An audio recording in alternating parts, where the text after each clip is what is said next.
just want to let everyone know I have a few additions to the consent agenda, which it will include under item D, hiring of Ethan Curtis, special educator, hiring of Ann McKinney, literacy coach, and approving discretionary leave of Mel Levitt, 8/23 to 8/31.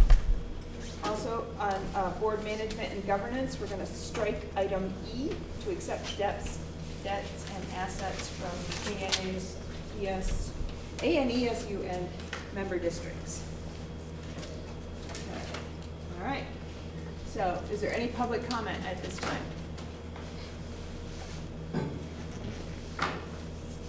Okay. There's no public comment. I'll entertain a motion to approve the consent agenda. I motion to approve the consent agenda. All right, Andrew, is there a second? I'll second. Aaron?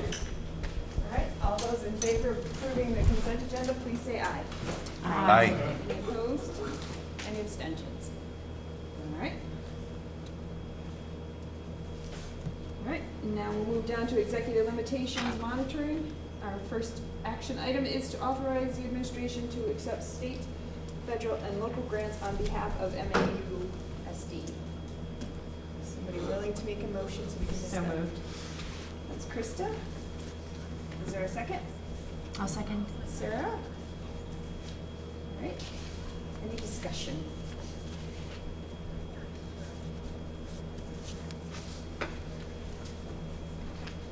You want to let people know? The alternative would be unfortunate. Right. Will not allow us to accept grant. Take it all.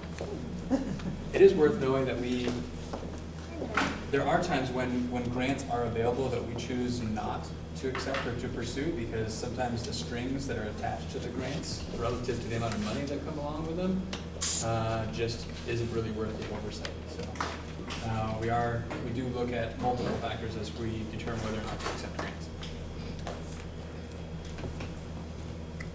Does anyone have any other questions or any clarification? All right, all those in favor of authorizing the administration to accept state and federal and local grants on behalf of MAUSD, please say aye. Aye. Any opposed? Any abstentions? All right. Okay. Next is an update on our planning for FY19. So I put together a brief presentation just to kind of bring everyone up to speed on a few things that are happening now, things that are in conversation now, things that maybe factors more sort of later on than they are now, but some work on the horizon. So some of these are state factors. Oh yeah, sure. And some are more local, but I just thought these would be good opportunities to kind of talk through. So starting with the state level, Where Chrissy, that's too much? just a little bit. Better? Yeah. so I'm sure you've all heard by now, but the state of Vermont's looking for a new Secretary of Education since Rebecca Holcomb resigned, I guess a month or so ago now. And I think what's interesting about this is, the governor's statement that, in his opinion, the Secretary of Education doesn't necessarily have to have any experience in education, but have experience in management. So I think that's somewhat of an indication, perhaps, of what it is the governor's looking for the next secretary to do for work. Healthcare has been a bit of a mess pretty much all year long, and that saga continues. And I thought the best way to kind of bring everyone up to speed on this, and this is literally developing day by day right now, was to do a little bit of a timeline. So January 1, way back, a few months ago now, January 1, Future Planning Associates became our third-party administrator, managing our HSAs, HRAs, FSAs, all of that sort of using a debit card. Everyone was excited. It's going to get started. It's going to be great. A few weeks go by after this January 1 deadline, and folks hadn't received their debit cards yet that they were needing in order to pursue some of their, in particular, prescription medications. So it didn't get off to a great start. In fact, as of today, there are still some employees that don't have their debit cards. And you'll see why that doesn't matter for at least a little while in just a little bit. So then late January, just about everyone had them. February, issues continued, people not getting reimbursements, still kind of a nightmare. And then in early March, Future Planning Associates announced that it would no longer manage our HSAs and FSAs and HRAs for us, and that they were getting done. And they had set a timeline of the end of May when they would be done. Well, immediately, also in early March, VHI started vetting other companies that could be that could manage our plans for us, and pretty quickly came around to recommending DataPath. DataPath is sort of the parent company in terms of the software that Future Planning Associates used. So the transition was expected to be, and pronounced to be, very smooth and efficient. So we're moving along. Mid-March, we notified everyone that we were selecting DataPath, in part because there was going to be a very narrow window in which these debit cards were going to be inactive. And it was this past weekend through today was the original plan. And so in mid-March, we communicated out to folks, so here are the factors that we considered. Here are the reasons why we think DataPath is the right choice. So throughout the course of March and most of April, working to get DataPath set up and everything transitioned for May 1 being the date we would start with DataPath. April 26, we get an email that lets us know that the blackout period is actually now May 1st to May 20th. And during this time, folks will not be able to use their debit cards, which is in particular a problem for prescription medication, because the employee would have to then be expected to pay the entire cost of whatever the prescription is and then get reimbursed. Some prescriptions are in the $1,000 range, so it's a significant financial burden for some families to have to do that. April 30th, we notified all staff that A, the debit cards were going to be deactivated today and for that period of time. B, that they can still access their health care during that downtime. It doesn't mean you shouldn't go to the doctors and do those sorts of things. And C, let them know that if they need help paying the out-of-pocket expenses for their prescription medications, that we're going to find a way to help with that. We don't want people not getting their prescriptions filled because of this hiccup in the healthcare. So that work is underway. And actually tomorrow night, the ANESU Executive Committee hopefully will authorize us to open a new account that we can put money in to help with some of this. So it's been kind of a whirlwind. There's still a lot of unknowns in terms of what does the future look like, in terms of what can DataPath do and what can't they do. And part of the challenge is DataPath is telling us, as Future Planning did, that the management of HRAs where employees contribute first dollars is essentially unmanageable. And that's what is underlying the challenges, at least in part, that we have with Future Planning, and in part what we're having with DataPath. Can I just ask how many other districts are in this situation? I can't give you a specific number, but I can tell you most. So VHI doesn't represent all, or there are other plans people are using, but VHI is jumping in because it's impacting so many. Right, so we basically all have, everyone through VHI has the same plans. It's through Blue Cross and Blue Shield. It's the same 4 options. Where it varies is who's paying employee first dollars, who's employer first dollars, to what degree is it first dollars. So you can imagine from an administrative perspective for DataPath or future planning, essentially every district has a different arrangement in how those out-of-pocket expenses are mitigated. And they have to find a system that somehow is intuitive enough to know with this school system that this employee is connected with, they first have to use this many out-of-pocket personal dollars before any of the health care kicks in. And that's where the problem is kind of getting hung up. Steve, you had your hand up for a minute? I'm experiencing it firsthand. On my wife's policy, I have 6 children. Same thing. It's most of the state that is in this boat. Completely crazy. It's completely crazy. Interestingly enough, HSAs for which there are 5 people in Addison Northeast that have HSAs with us, aren't having any of these experiences. Because and their debit cards are not being turned off because there's money in their account and it's just there. There's no question about. So there's no one covered by either of the 2 collective bargaining agreements because that wasn't negotiated in there, but it was made available to anyone covered by the director's policy or not covered by even that. So that's healthcare. Any more questions on that before we move on? Well, I guess just a comment about how this is more, I guess, argument for a statewide health plan. Or an argument for HSAs as well. So I don't know if that's an option, if people can still switch over to that if they want to. Yeah, it's, If so this- the only way people could switch, so folks that have that as an option, that aren't in one of the 2 collective bargaining agreements, can only switch over to an HSA if there's a qualifying event.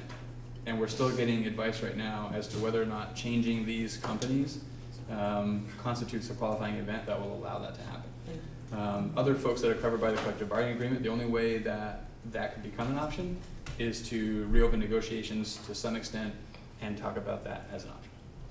And get that in and then figure out who would switch over.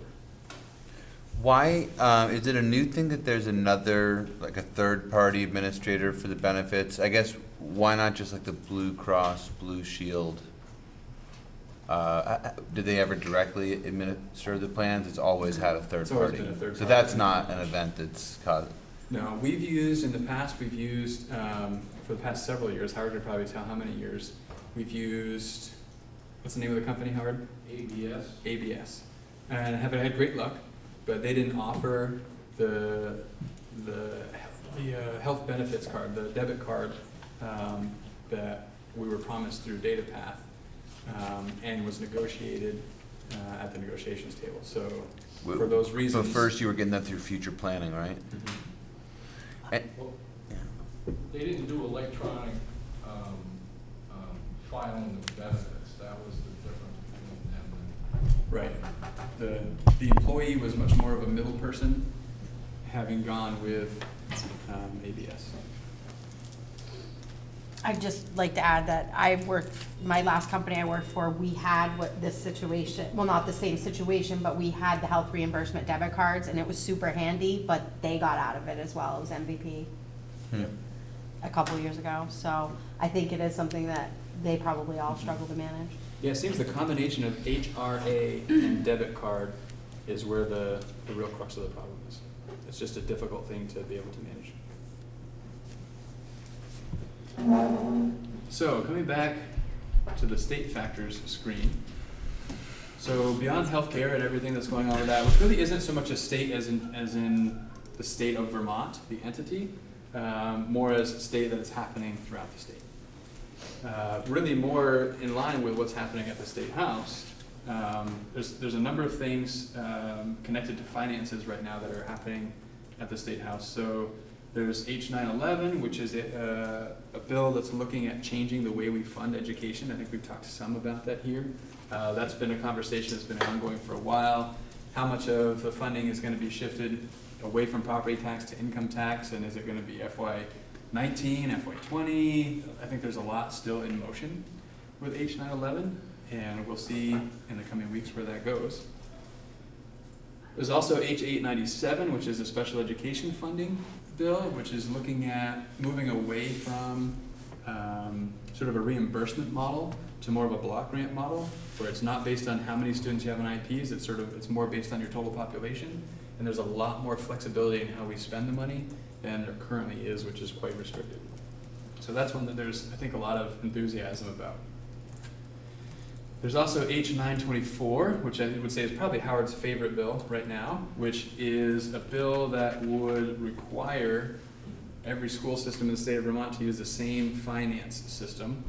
And I believe the finance system has already been identified, and it's not what we're currently using.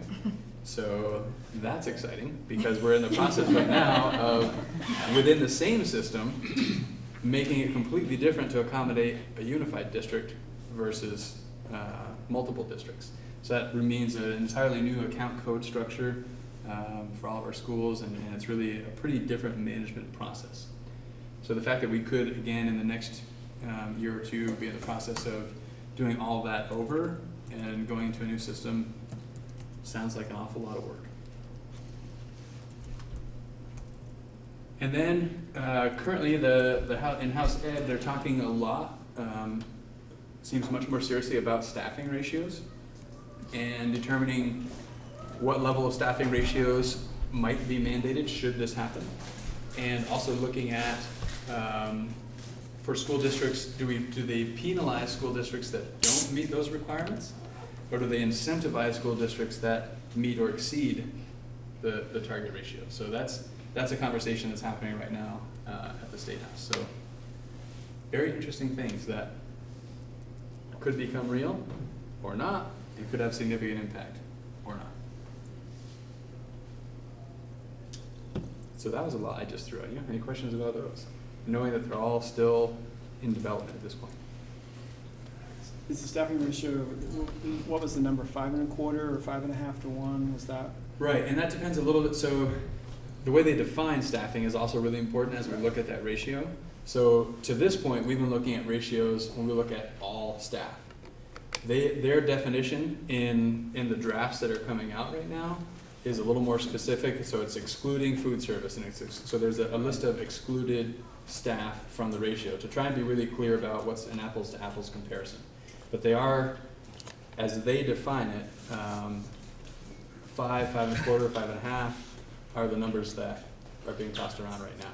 Do you know where we stand against that? I haven't gone back to do our sort of measurements against their definition, but when we were looking at all staff, we were around 4.8, I think.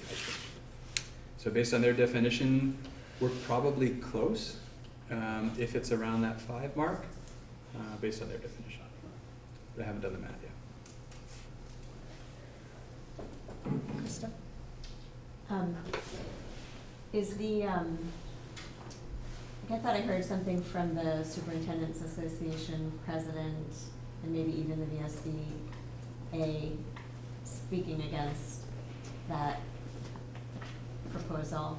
And I'm just wondering if at some point you have thoughts on if a decision like that were, you know, where we could advocate if we decided to as a board for against supporting this measure or these types of measures, where in the process is our advocacy helpful, and how do we hear about that from the VSBA or from, you know, because I'm assuming when things are proposed, there's reactions across the board, and it would be good to hear what our legislators think about that, and then we can decide if we want to. Yeah, this is very much in the early stages. Right. So I think as it's developing, as they get some more clarity about where this might actually come out of House Ed when it goes to the House, I think that's probably when the time for advocating. I think we'll start to see a lot more. I think you'll hear from VSBA from Nicole about her thoughts, wanting to hear your thoughts, Mm-hmm. connecting with legislators. So is there an opportunity for us to have, I mean, this is a great update, and I'm wondering if we could talk about having time at our meetings to hear these regularly, and we can discuss and see if we wanted to do anything as a board. I don't know if that's appropriate, or I'd like us to not be reactionary, Mm-hmm. to say, okay, now this is what we have to respond to, if we don't have to. I think, you know, even at least a discussion as a board Yeah. would be healthy. And whether that leads to a formal position that you want to advocate one way or the other or not, the conversation is probably valuable. So we could add a standing legislative update to the agenda that, you know, at times maybe 5 minutes or maybe a longer discussion. Do we need a motion to do that?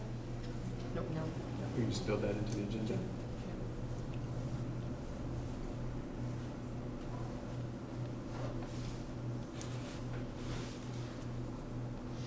Anyone else?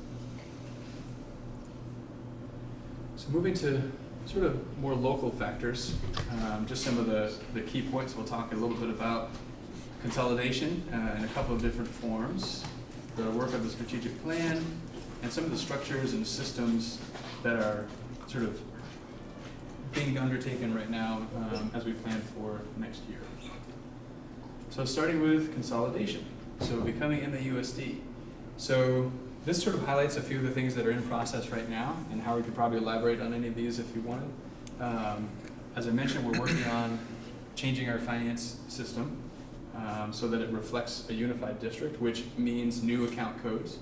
The state of Vermont is looking to make more consistent at least the account code structures that everyone's using, even if it's not within the same finance system. So we're early adopters of the new account code structure, which we made the decision to go that route because we felt like that would be one less thing to have to change down the road. And I think that's still true. So at least if we do move to a new account software, we've made the account code structure change already, and that would stay intact, I believe, in the new system. We already have a new tax ID number. We're working with legal advice to transfer all debts and assets. Some of those, there's been some kind of quirky land things going on that took a lot of investigating to go back and see how did different entities come to acquire pieces of land and how do we sort that out. We're setting up new bank accounts and making sure that our billing with all of our vendors gets adjusted. So a lot of behind the scenes work in getting things ready for July 1. There's another interesting conversation about consolidation that's starting to percolate a little bit right now. And that's some folks expressing greater interest in consolidating more within Addison County. So, which is, and remember, we're a year behind the other two Addison County SUs right now, or school districts, in consolidating. But Addison County really is kind of the model for Act 46 right now, because we have almost all towns in Addison County represented in Addison Central, Addison Northwest, and Addison Northeast. There are a couple of outliers. And each one of those three SUs merged to form unified districts with none of their towns kind of hanging off in a sort of modified unified school district, any of those other kinds of arrangements that could have been made. So we're pretty clean in terms of the way we've managed Act 46 to date. So that has some people thinking maybe then we're also well positioned to think about the next level of consolidation. And I've been saying for a while that Act 46 is not the end of consolidation. Act 46 is really the beginning of consolidation. And these conversations are starting now. Hard to know where they'll go, when they'll go there, but discussions are happening. There are some lawmakers getting more interested in thinking about what would it take to study this.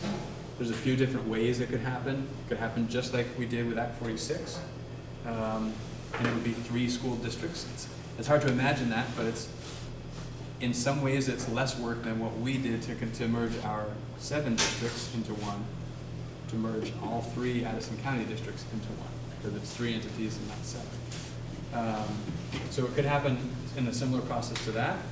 We could just simply look for ways to purchase in bulk and work more cooperatively together as 3 districts. As we continue to look for more and more, we have the new food service happening this year, and there are other things like that we could talk more about. So there are different ways we could approach it. There's more interest in wanting to explore that.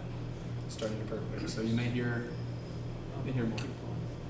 That was it. So this sounds like it's administrative management type consolidation. Is there any discussion within these districts or even this district thinking about utilization of space and how that might play out with the county consolidation? I think only to the point that, I think people recognize that there's a significant portion of our schools that aren't our schools are filled to a far less of a capacity than they have been in the past, and I think people recognize that.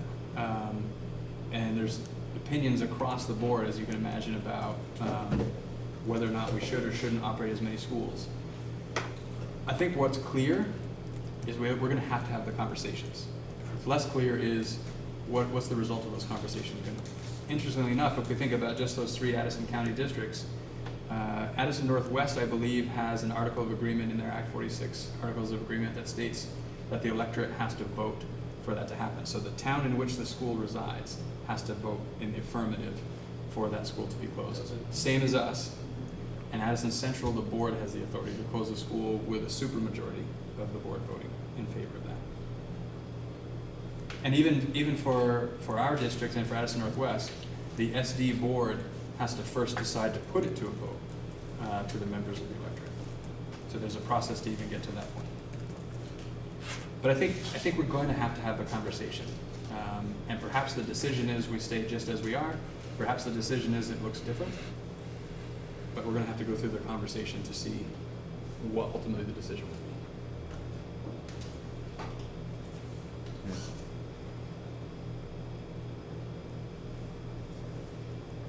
Well, there are other things that aren't 100% decided or figured out from the Act 46 agreements as well, right? Like, aren't there,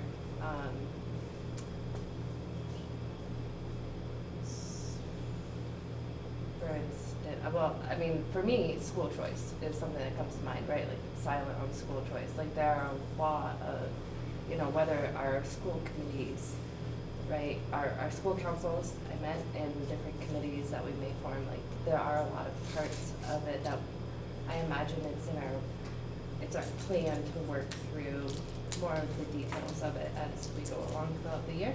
Mm-hmm. No doubt, there's a lot more work to do. Yep. But you can imagine these conversations all happening and trying to make long-term plans. They don't jive very well. So you said that this is starting to percolate already among who? So there was a legislative breakfast a month ago.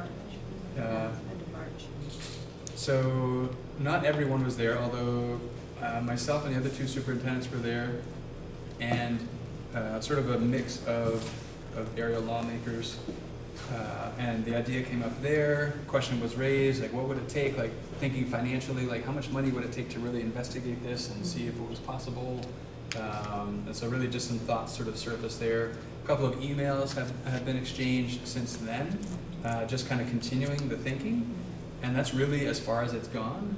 But knowing the conversation's starting to pick up and we now have lawmakers talking about it more, I just wanted to make you all aware of the fact that those conversations are, even though just starting, they're starting. And hard to know where they'll go.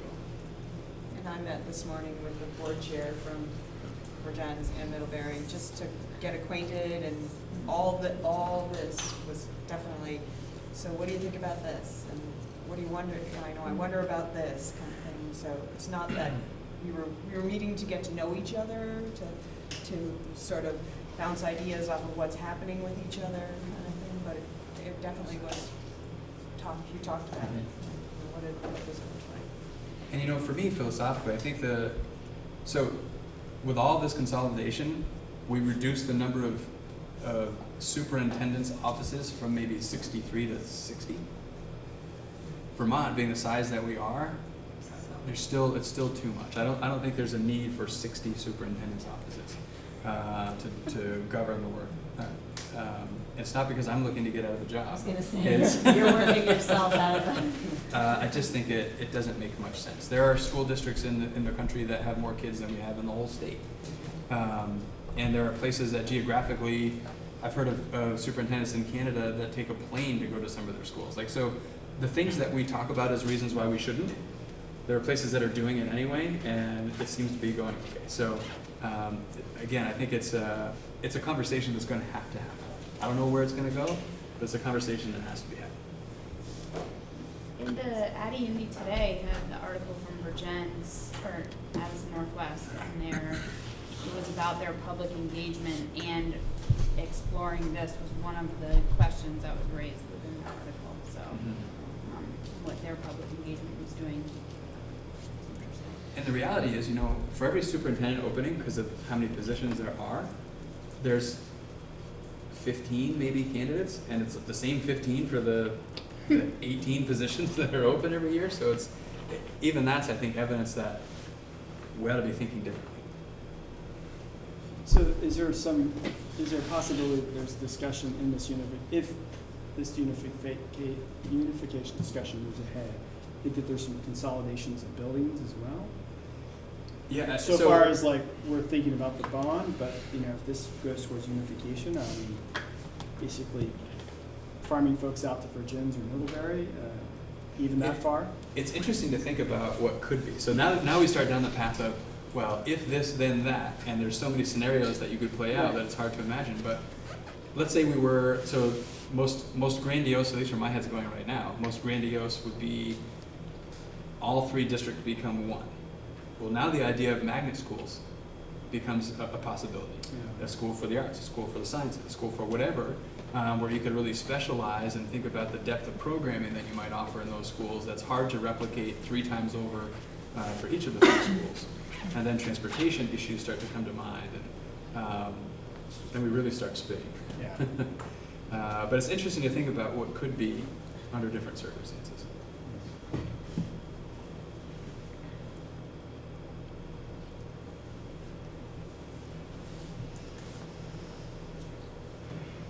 Ready for the next one? There's more? There's more. But now we're getting a little more sort of down to the work that's happening now. So, if I were to use my crystal ball, 5 years from now, I suspect we'll be operating the schools we have, and we won't have yet consolidated as Addison County. So the 5-year strategic plan that we're creating, I think, still has validity. We don't have to get rid of this. So just an update on this. So when I think about the next few slides, we're going to be talking about some of the systems and structures. To me, the work that we're sort of outlining here in the strategic plan, that's really the heart of the work that we have to do for the next 5 years. This is really about the teaching and learning that happens in Mount Abraham Unified School District. And then we'll talk about some of the systems and structures that really need to be in place to enable this work to happen. But right now, in terms of an update, the action team work is nearly complete. So there are 4 action teams, each of them working on their strategic goal. Those 4 action teams account for probably in the neighborhood of 30-some people that have been working at this for probably over a year at this point, to really think about where do we want to be in 5 years and how might we get there. So that work is coming to a close. The steering committee is now really thinking about what is the audience, or what are our audiences for this plan, and what's the message that we want to convey to each of those audiences, and what's the delivery method and how we might convey that message given the different audiences. And our hope is that by mid-June, so by the end of the school year, that we can have some concepts ready to send to publishers to start getting some drafts of the types of communication we want to send out ready to go, in the hopes that for the start of the next school year, we have something ready to launch. I was just talking with somebody earlier today about the timing, and it's sort of unfortunate, but it's our reality. We're now in the spring. We began planning for next year in September, as we started planning for the budget cycle. So we're now in the spring, hopefully going to bring our strategic plan to completion late spring or into the summer to start working next year. But we haven't been able to build plans for next year using the strategic plan because it's not done yet. So there is that first year of doing as much as we can with what we're going to have to try and help move the strategic plan along, but then we'll have the plan to start building in for plans for the future years. It's just a reality of the time. Kevin? Apologize for not being up to speed, but could you just highlight what the 4 topics that the action team worked on or has worked on? Sure. So expertise in learning was one of the topics. Community was one of the topics, one of the goals. Equity was another goal.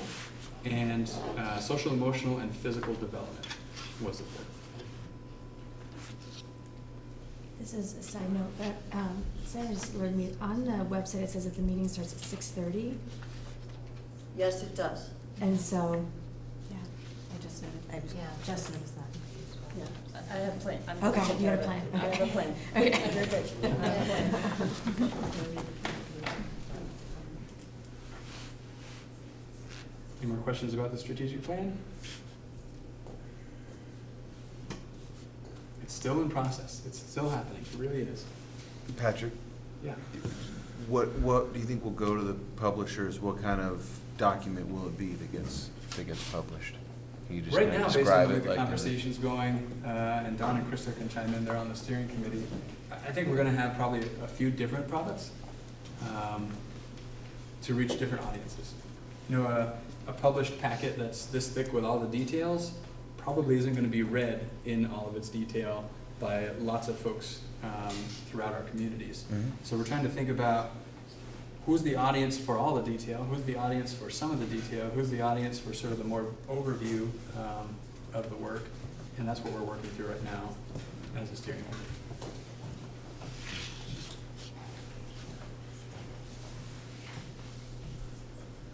So some of the structures and systems.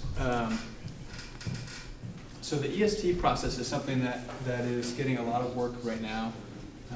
You know, as we started thinking about the kinds of support systems that we wanted to put in place, and really as we started thinking about what are the staffing needs across our schools, we tried to identify need in part by looking at how many students are on a plan of some sort.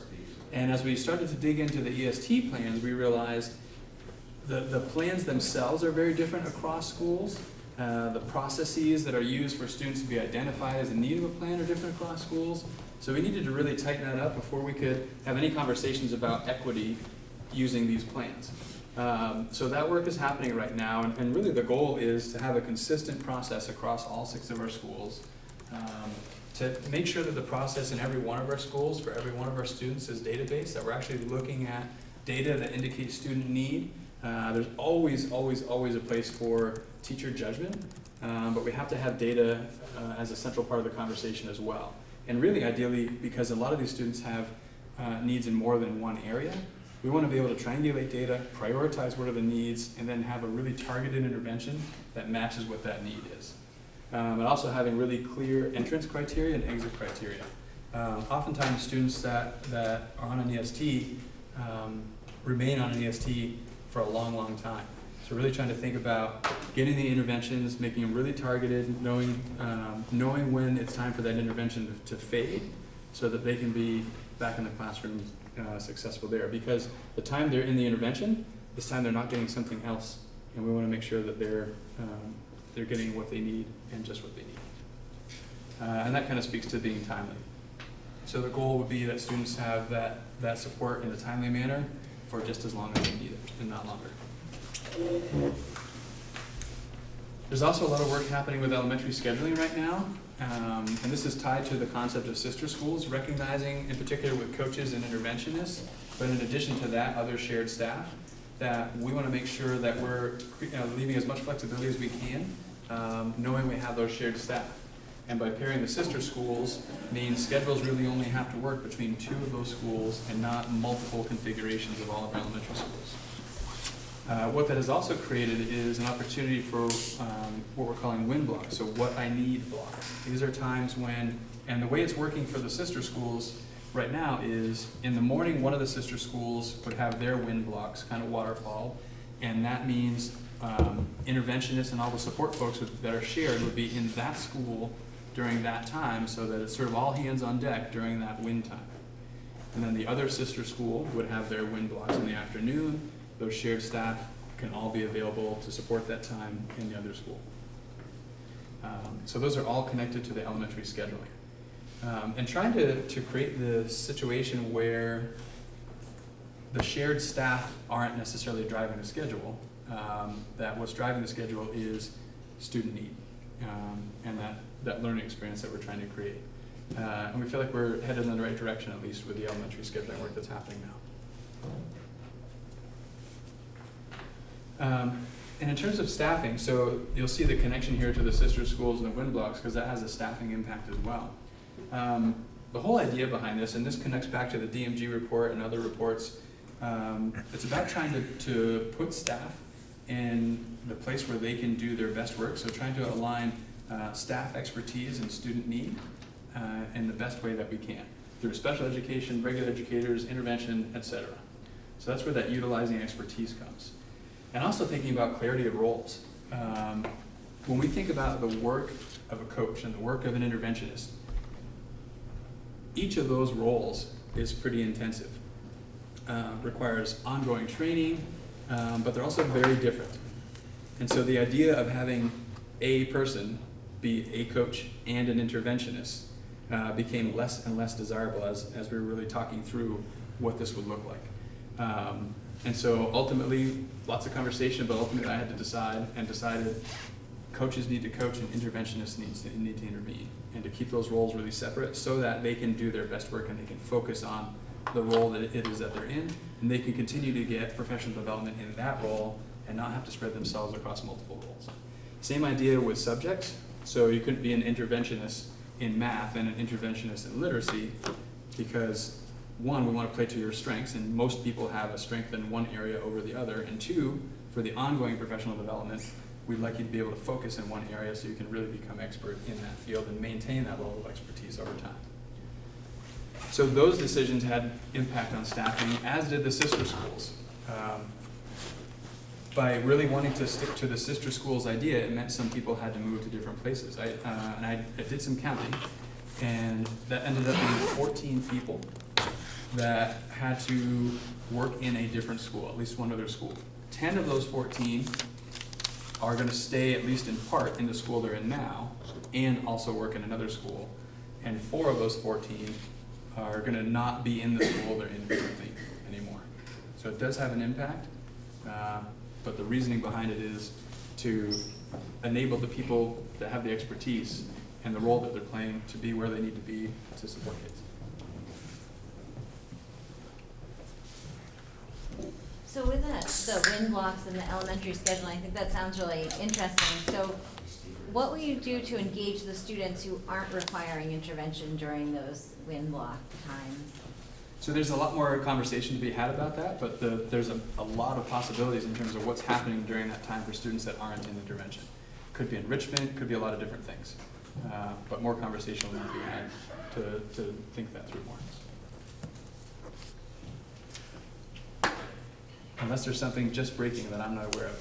I mean, there's so many really good ideas going on right now, and we don't have everybody yet at the table to be able to really put some meat on those bones, but we will. I mean, people are talking about interest Facebook groups, problem-solving groups, innovatives, creative, whatever kind of fits an extension for a kid that makes sense for. We'll get there. And that's the idea with the what I need. It's not what I need if what I need is an intervention. It's what I need for all students, and thinking about how we might meet that range of needs.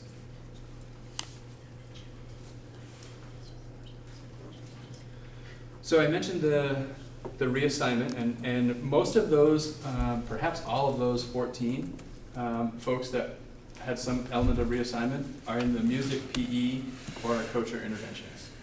Those are where the shifting happened to get the sister schools to be where they needed to be. And there is some reassignment of support staff as well, and really in particular because we had a number of reductions in support staff, and so it wasn't as simple as wherever the reductions fell, we'll just keep the numbers there. So I think the folks who were reduced in the support staff were disproportionately placed here at Mount Abe.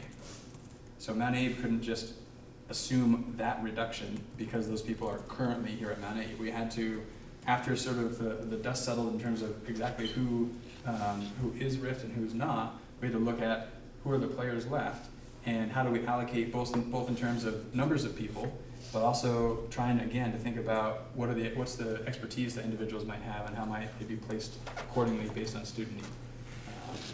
So those were the factors that were taken into consideration as we were reassigning support staff. And then conversation, so I think you all know, I did a survey for Policy 2.1 that you'll get to see next time at this meeting. And some of the input was around input. And what level of input staff have had or have not had. And I sent a communication out that I think was copied to all of you as well, trying to kind of articulate that. And as we kind of walk through some of the decisions that were made, you can see the challenges in what kind of input for those decisions could really be asked without putting teachers in a position of having to say, we should or shouldn't keep this programming or move staffing in this direction, without putting teachers in a position that we shouldn't be putting teachers in terms of staffing decisions. So it's been really tricky, but I see that as part of the role in setting up the structures and systems so that the work of the strategic plan, as I said, which is really the heart of the work, is the work we can focus on collaboratively and really see that work forward. And that process for strategic planning has been collaborative from day one, with the makeup of the teams the way they are, and even going back to sort of pre-day one of the strategic plan in creating the vision for what was then, I think, ANSD or whatever the acronym was we were using temporarily. It was even, I think, before MAUSD. And that process will continue to be collaborative through the end of the creation of the strategic plan, and will be collaborative in the implementation of the strategic plan.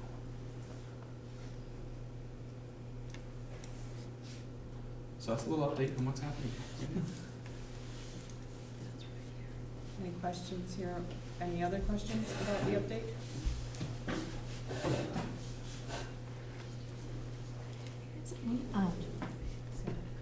This actually might not be germane to this, but going back to when we do the legislative update, is there any chance that like those bills that we could have a printout of what, or like some information prior to the meeting of what each one of those bills says?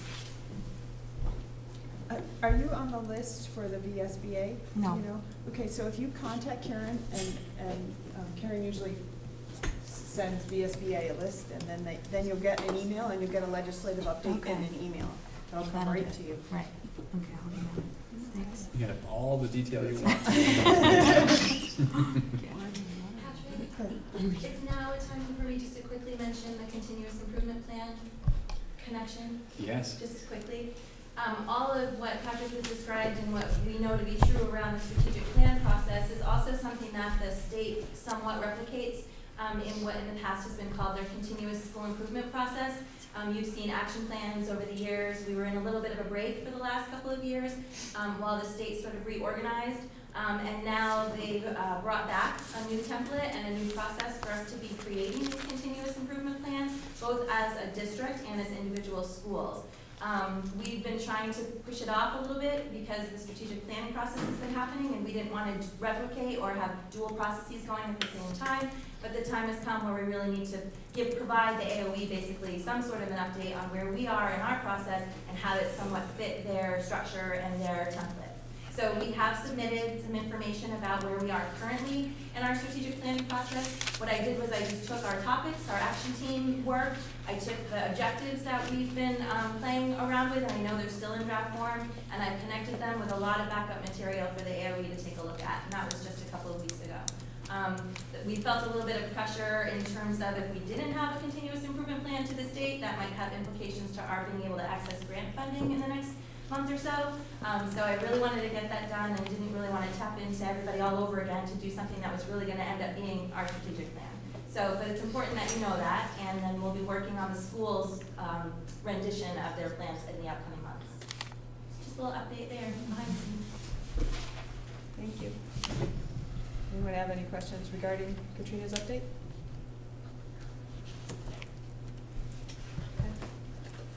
All right, so our meeting started tonight at 6 o'clock, and I'm sorry that people didn't get the agenda, but if you are interested in receiving the agenda, if you send an email to Karen Wheeler, she'll put you on the list, and when the agenda goes out to everyone, you can get a copy of the agenda. That's the best place to check for our time and meeting place.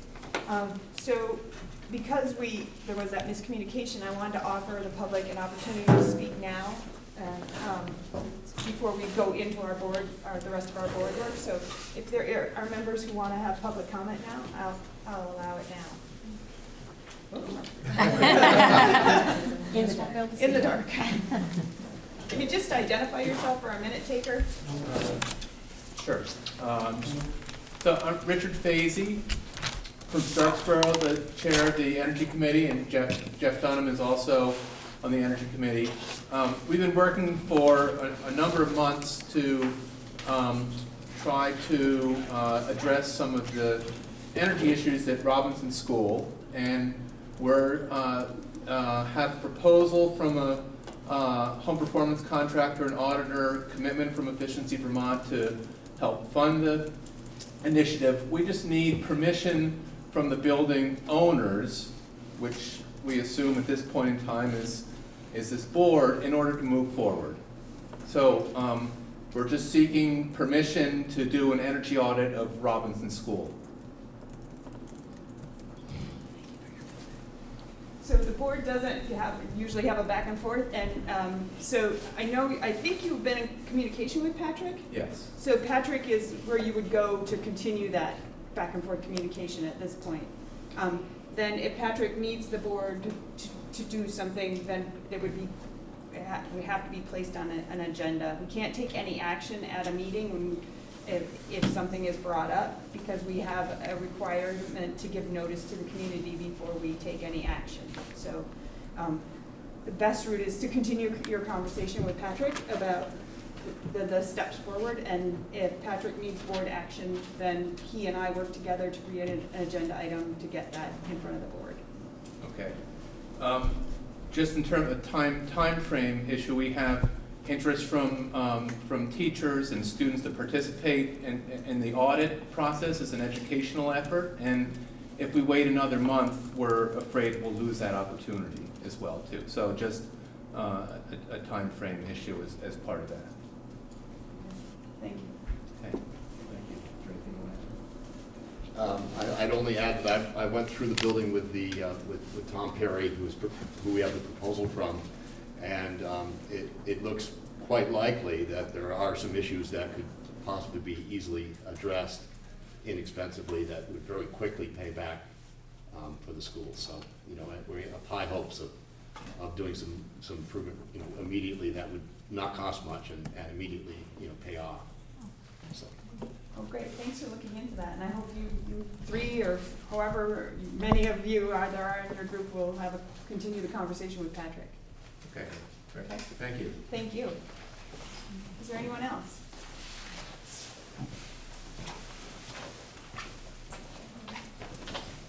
I have a lot of questions, but my name is Patty Headley. I'm a retired teacher, and with the new process, the new board, and it's like, where does the community fit in? But I just can't answer that question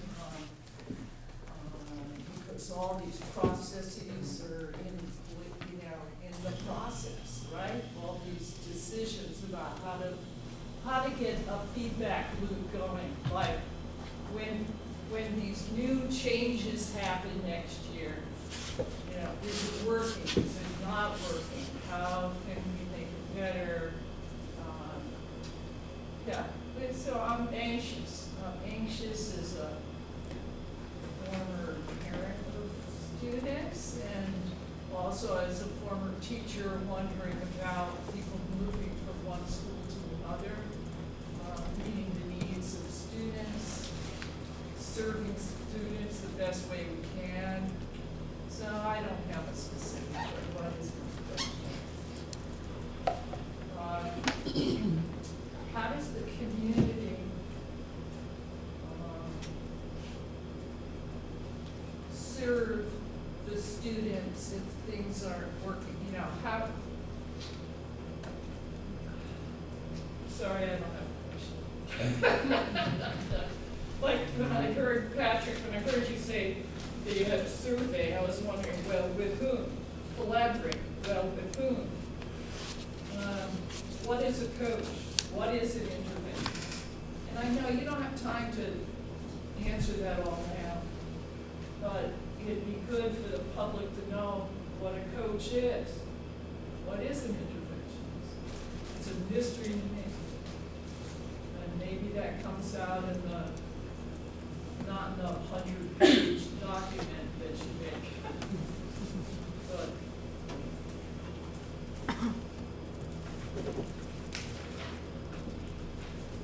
And to have continuous school improvement is like,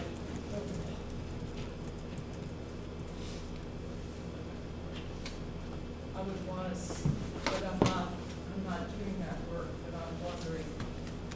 The job is so difficult to be a great teacher and to run a good school and to meet the needs of all the students. It's a very, very difficult job. So, down the line, how does the community support what you're doing or help things change to make it better? Where does the community fit in? We need to have some kind of handle on that. Instead of you just going about doing what you do, and if we care about what's going on, how do we fit in? And maybe that, I know you can't answer things right away, but that needs to be addressed, I think. And it could be a couple of great articles in the Addison Independent.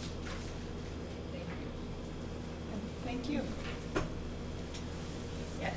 I'm Sue White, I'm from Lincoln, and I've been on the five-town community forum steering committee. I know many of you are familiar with that. And I just wanted to do a little update on what's been going on with us, as it might inform you of what the community has been up to, who are totally behind our schools and what's going on in our schools. In January, we had a meeting where nearly 70 people showed up, and we had 3 different conversations going on just to organize our thinking together around the building. It was before the bond vote.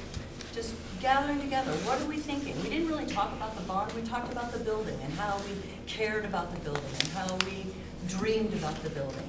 And some of you were there, and it was a great conversation. And we had a conversation about how the community can support what's going on in our schools. And that was a great conversation. What can our professionals do? What can our businesses do? What can our retirees do? What can we do to have a back and forth with our schools? And then there was a conversation in the third room about what can happen in our schools that can support our communities. What do our students bring to our communities, and how can that interaction really bring vibrancy to both our schools and our communities? And that conversation was a really long morning, and some of the feedback we got was that we really don't need to be there from 8:30 to 12:30. So in a couple of weeks ago, the end of March, we had another forum in this building, which was awesome to be able to be in this building. And we had 2 conversations, and one of the and they were, some of the feedback was can we get specific about our interests and our ideas? So we had 2 rooms again, and one of them was community engagement and involvement in our schools, and one of them was our schools and what's going on in our schools and how can we know more and how can we impact.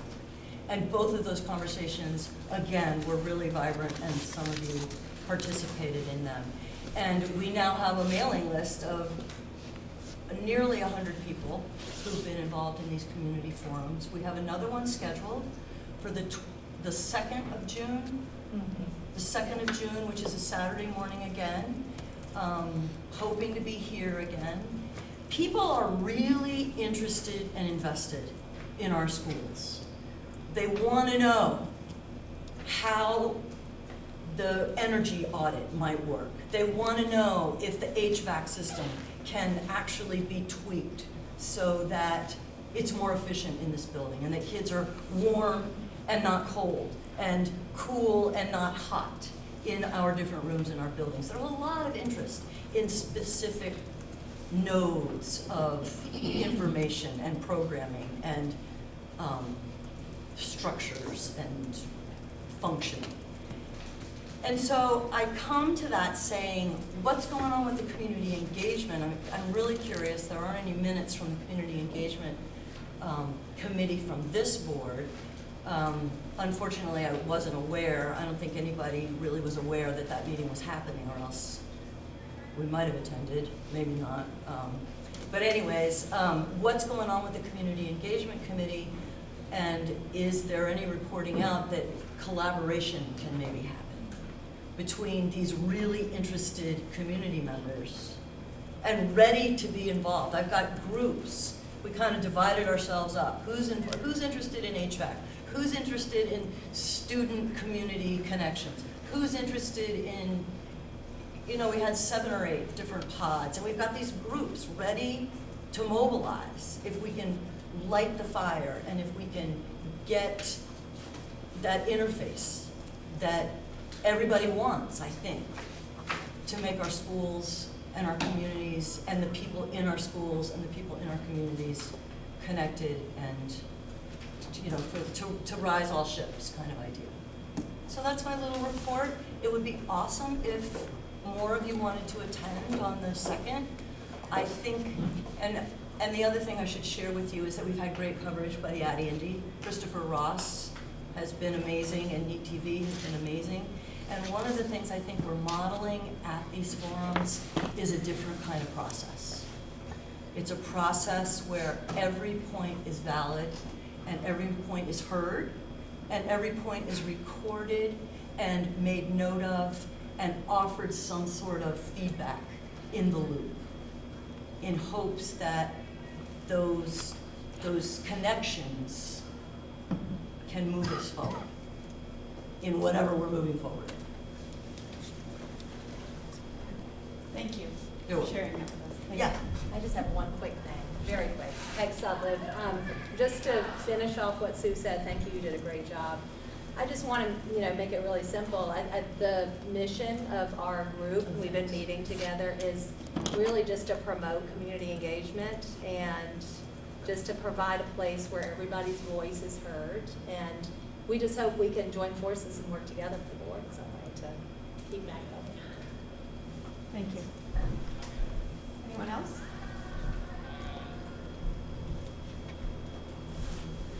All right, we'll get back to our board work. Hey, Dawn, before you move on, what is going to be the timing around hearing about the Community Engagement Committee? Well, I don't know if you have an agenda, but Well, we're I heading. saw that it was way down. Well, there are bits and pieces of information that may be presented earlier on in the agenda that may be valuable to some of the concerns that have been raised in the public comment. So That I wasn't I would here for. encourage, no, you Oh. were here for, so I would encourage just to, if you can stay, to stay as we work through our agenda, because you may hear some answers in some of our discussion. Great, awesome, thanks. All right, Are you willing to say what's on the agenda? would you like one? We have one right here.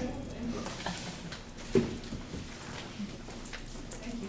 When do the agendas generally go? I have it in my phone, but I just saw it today, and I sent email to our list wanting to advertise this meeting, and said, and I went to the website and it said 6:30, come to Mount Abe, it's gonna be great if you can bring your voice, bring your head, and I had it on my calendar to come at 6:30, and I didn't go to look for the agenda until I got here, because I didn't think that I needed to see it ahead of time.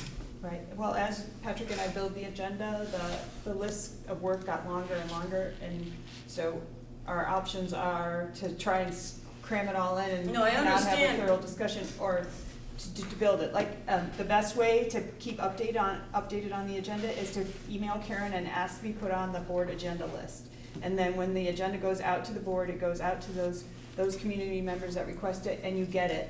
So you'll, if there's been a change or something's different than what we've normally done, it'll be on that agenda. Can it go on the calendar too?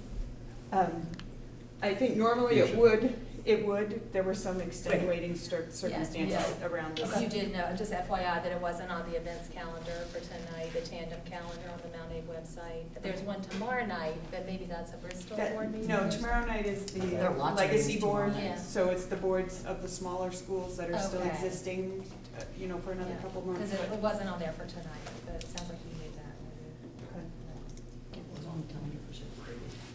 The best way to do is get on that agenda list. If you want to know when it's happening, get on that agenda list. Email Karen and ask her to, here's my email, please send Right, me. but you realize my issue is that if I'm trying to Absolutely. communicate with 80 people, Absolutely.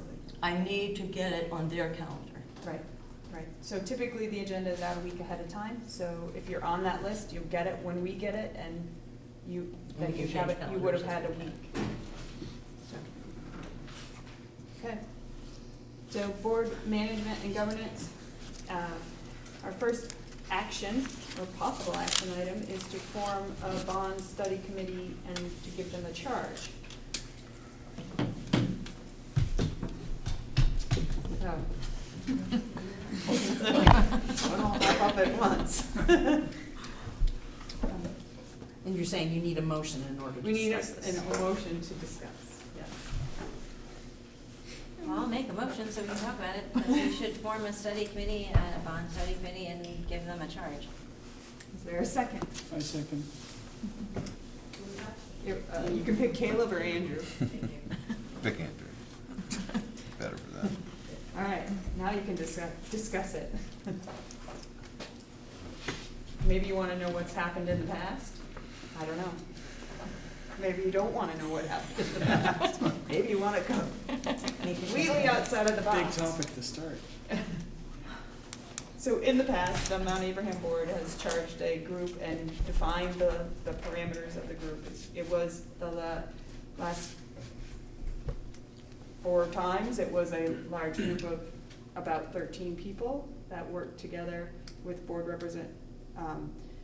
members representing on it, teachers, students,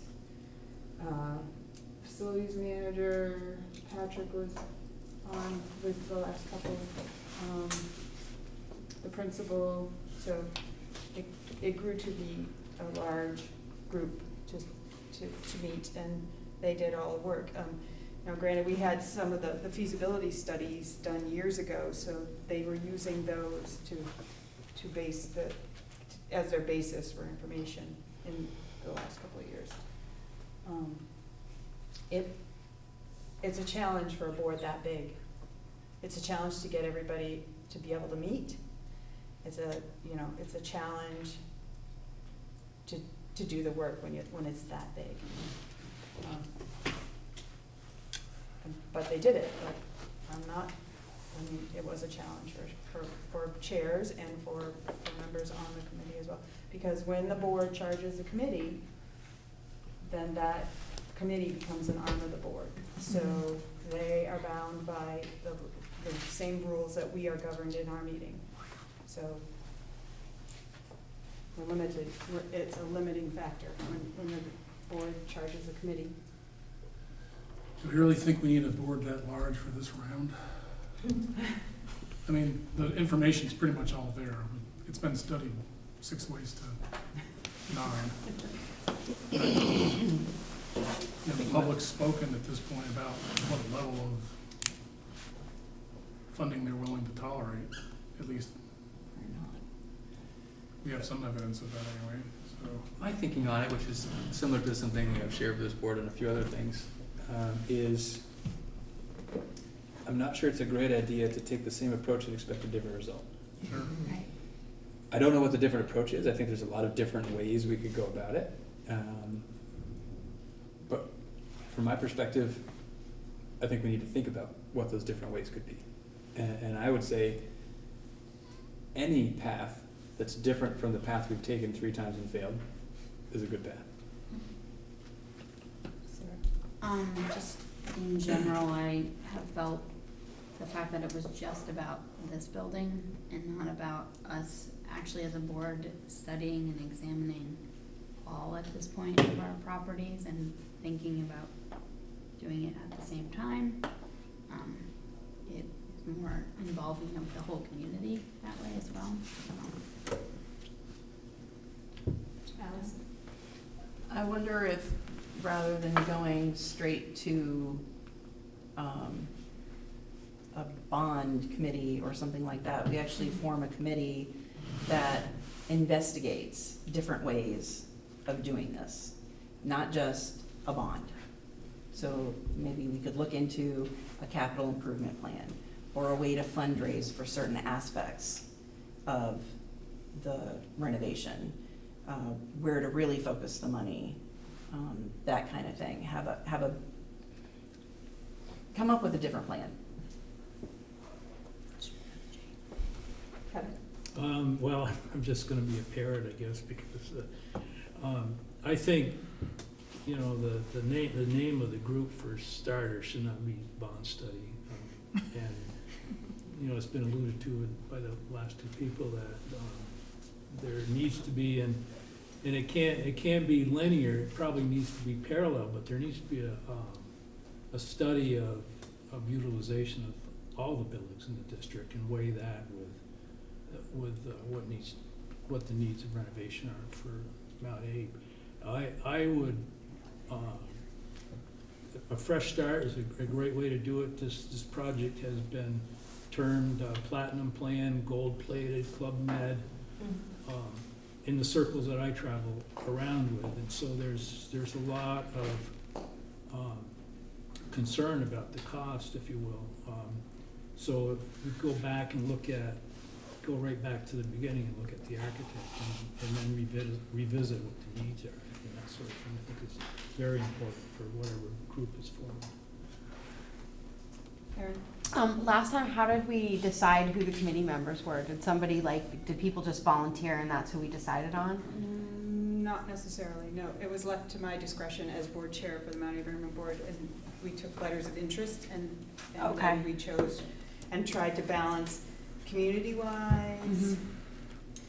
You know, if there were, you know, we didn't try to load it with, you know, 6 contractors, but we tried to have somebody who represented, if somebody applied and they were a contractor, then yes, we wanted somebody with that kind of piece.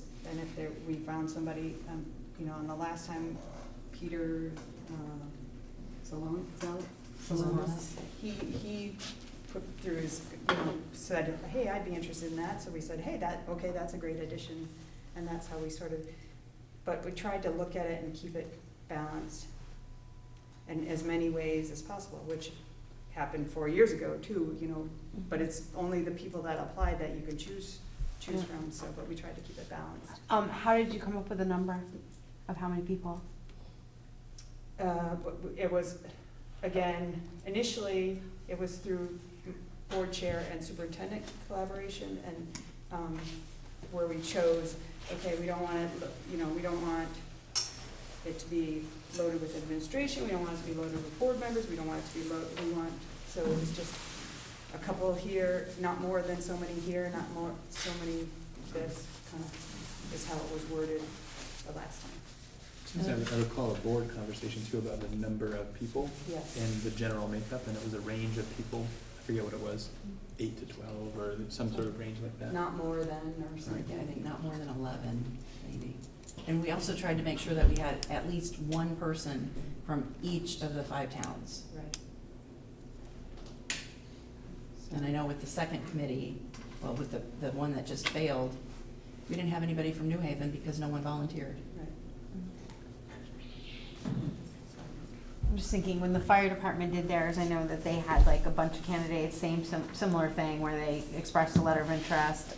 The select board actually picked the individuals that would be on that committee, and I think it was very similar, where it was a variety of you know, backgrounds and.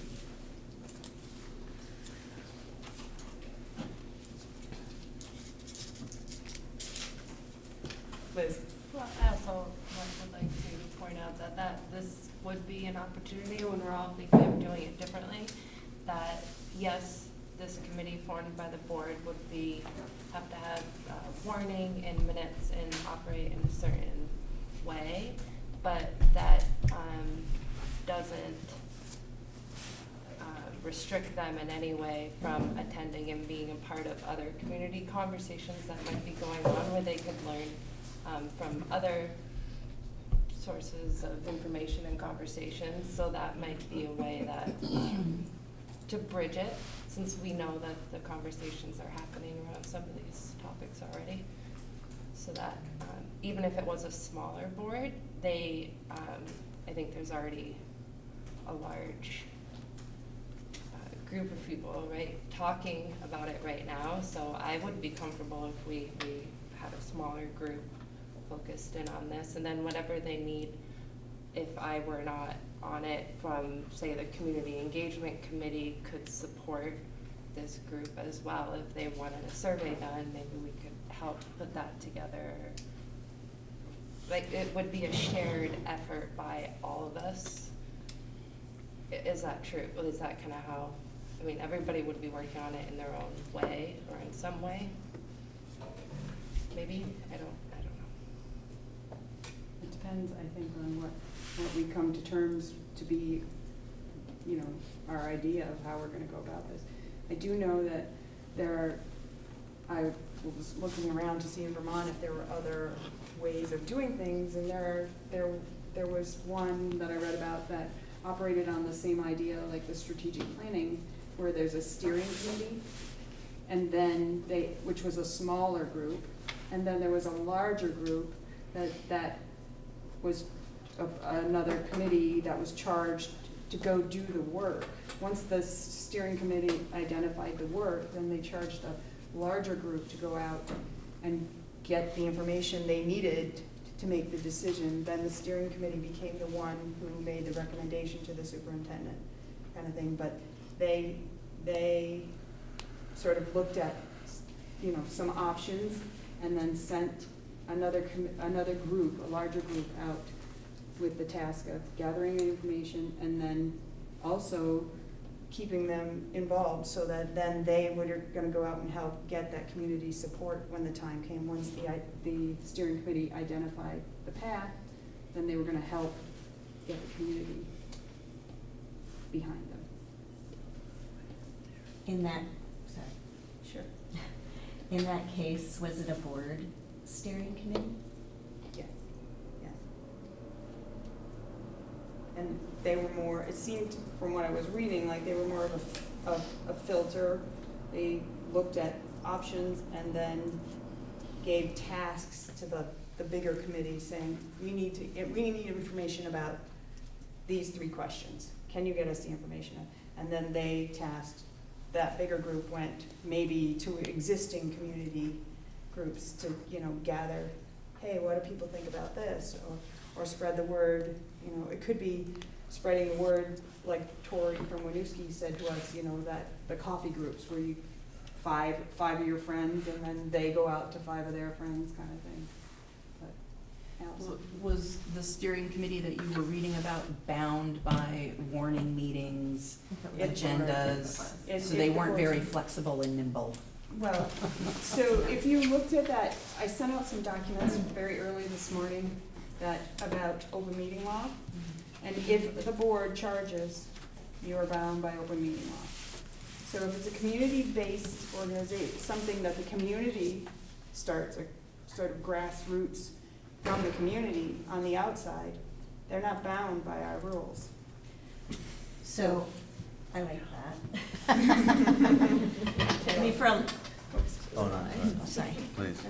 Well, I like it because it's already happening, and it's, I guess I think, well, a couple of thoughts. One, you know, despite the really noble efforts of lots of folks at this table and other tables, we haven't been able to get it done in the way we've been doing it. And I think that as a board, we may not be the vehicle to build the kind of community engagement we want for something this big.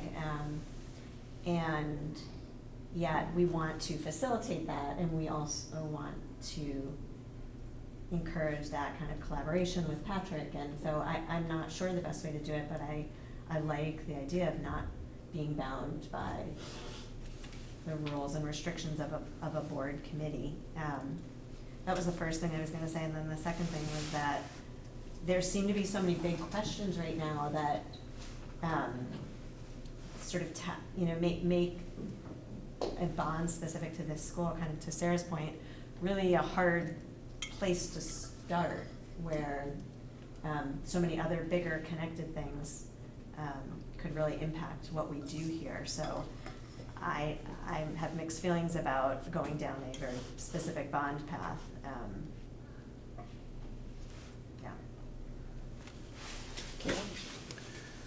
Yeah, I mean, on one hand, we had some urgent facilities needs, and so I think there's some temptation to take another run at this, and of course, we learned the first time we can is in November, right? That's like the next opportunity. So I guess it's a question of, do you shoot for that date, or do you shoot for a not a specific date and just let a process kind of work out? And I think that we don't want to do the same thing again. We do want to engage and I think draw on a lot of the activity and a lot of the conversations that have been happening. And I guess I wonder if, because it's hard once we form a group that says, go out and do this work, then there are certain constraints that come into play.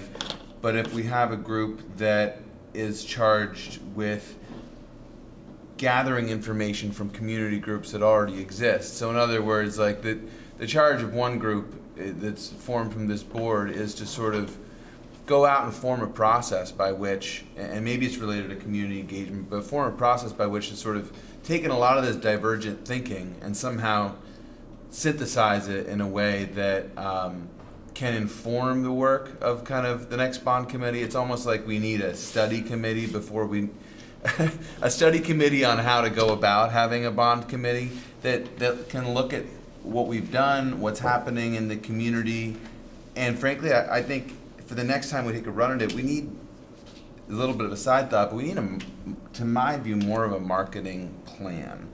And maybe that's just identifying the real priority issues that have come up on the last bonds, the things that come up over and over again, whether it's the HVAC issue or another specific thing, whether it's how facilities changes are enabling new education plans or new changes, but kind of pick some or new focus on career development. Don't list don't give the whole kitchen sink in terms of the bond promotion, but get a little bit more targeted and inform that targeted approach with kind of some outreach. Because it kind of feels like right now you got to just kind of head into it again while there's all this good stuff out for us to sort of grab onto and learn from would be a little too hasty.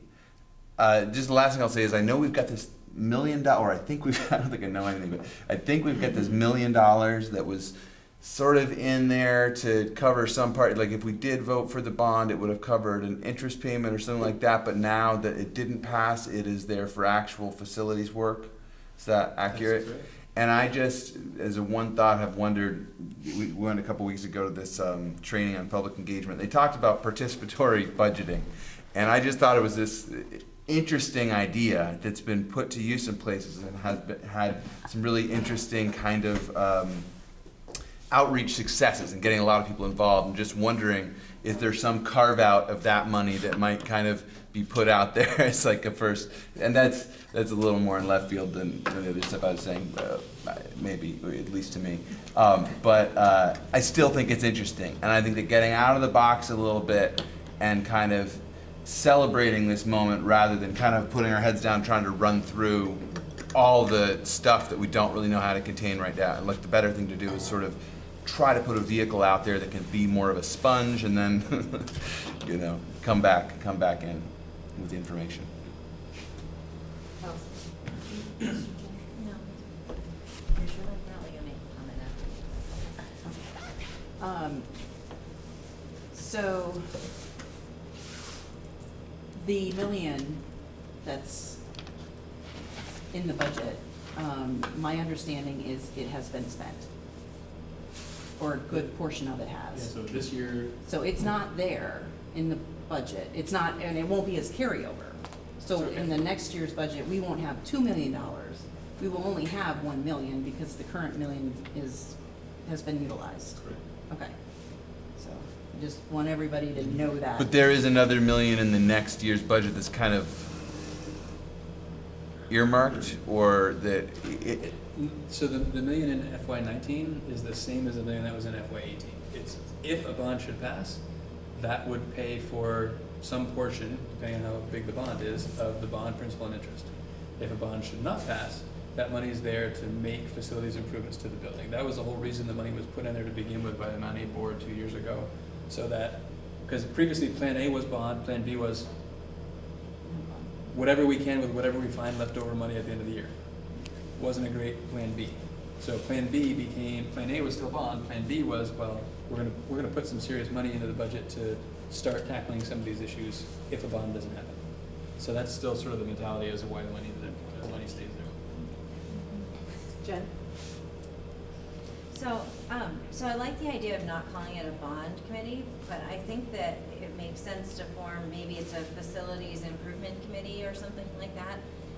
It seems to me that we could structure the charge in such a way that it could encourage, like the first bullet of the charge is collect information, you know, I mean, it could be a charge that talks about considering options, reviewing the facilities of the entire district and considering the best path forward, and that charge could include, if the committee determines appropriate, prepare a bond proposal or, you know, something like that. But I think we could still structure that charge to allow that committee to work. To me, I do think that it needs to happen under an official committee process. To me, having chaired a few committees, not too many, I think what makes it more unwieldy is the size, more than the rules for that committee. So like we had a community communications subcommittee for Act 46 that was 4 of us. And it's not that big of a deal to get 4 people together because, you know, people's schedules are more flexible that way. You know, by having it be an official board committee, it means that the meetings are warned, so if people from the community want to participate, they can. And it means that there's minutes so that people can find out afterwards what that committee did. So I think, to me, I'd be concerned about trying to avoid, you know, that opportunity for public involvement. I think it's also, But what you were talking about, Don, initially with a study group would be sort of a free-form activity as opposed to a charge? No. No, I think we could give it a charge to, you know, to look at, to give us, it could be something like, you know, to present one option, 2 options to the, you know, to the superintendent, who would then make a recommendation to the board, or it could be, you know, search out whatever the top 3 items, and you figure out how to get, you know, figure out what the top 3 proposals could look like, or, you So know, it'd still be a I charged think it could be group. structured, but I don't think it has to be, I think there's a lot of room to give, you know, to look at the facilities needs of the district and come up with a plan kind of thing. And if they need to go out to use these community organizations to get some answers, that would allow them to still do their work, abide by the rules, board rules, and the open meeting laws, but they could certainly have a workforce to give them to help. Or it could be another committee, that is a board committee that does it too. So I don't think it has to, it depends on how you structure. So I'm getting confused about drawing the lines between the 2 things. I thought when you were talking originally that group would have greater flexibility, and you wouldn't have to be as concerned about how you worded it so they weren't bumping up against the wall. But So if we say form a steering committee, the steering committee has to abide by open meeting laws and the board. yeah, is an arm I of the understand all board. that, but as far as the charge is concerned, it could be a So- lot more flexible with the charge as opposed to a direct committee or not.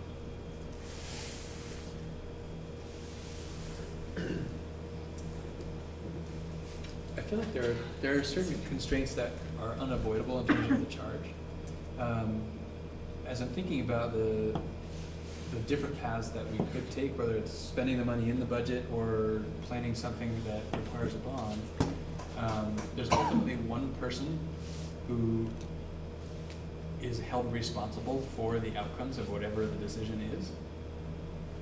And that's me by the policies that you hold me accountable to in terms of asset protection. So if we take the example of how do we spend $1 million, however we spend that and whose ever idea it was, I'm the one responsible for it. And so for any of these, I think the charge has to involve making a recommendation to the superintendent, who makes a recommendation to the board that keeps the process really clean. I think the ways in which a recommendation can come to me and from whom, there's lots of flexibility. But because my job is on the line and what's decided, I feel a responsibility to you by policy that I'm involved in making the recommendation to you. Well, and I think the charge needs to have a structure anyway, just because we do want to do something for November. It's going to have some backup time for whatever processes need to happen to make that happen at whatever level of funding we're going to give it. So that we don't want that committee to just have an open-ended task that doesn't have any deadlines. See, I even think a conversation is worthy about, do we shoot for November or do we shoot for next town meeting? I think capitalizing on some event where people are going to be showing up to vote anyway makes sense. But in some ways, either the process can drive the date or the date can drive the process. And I think that conversation probably should be had to see what direction you want to go. It might be that the discovery informs, when that date wants to be. Decide that there is some things we can do without cutting ourselves off at the path. We could put those out for maybe a separate funding mechanism that allowed some work to happen that keeps us in compliance while we're looking at the future.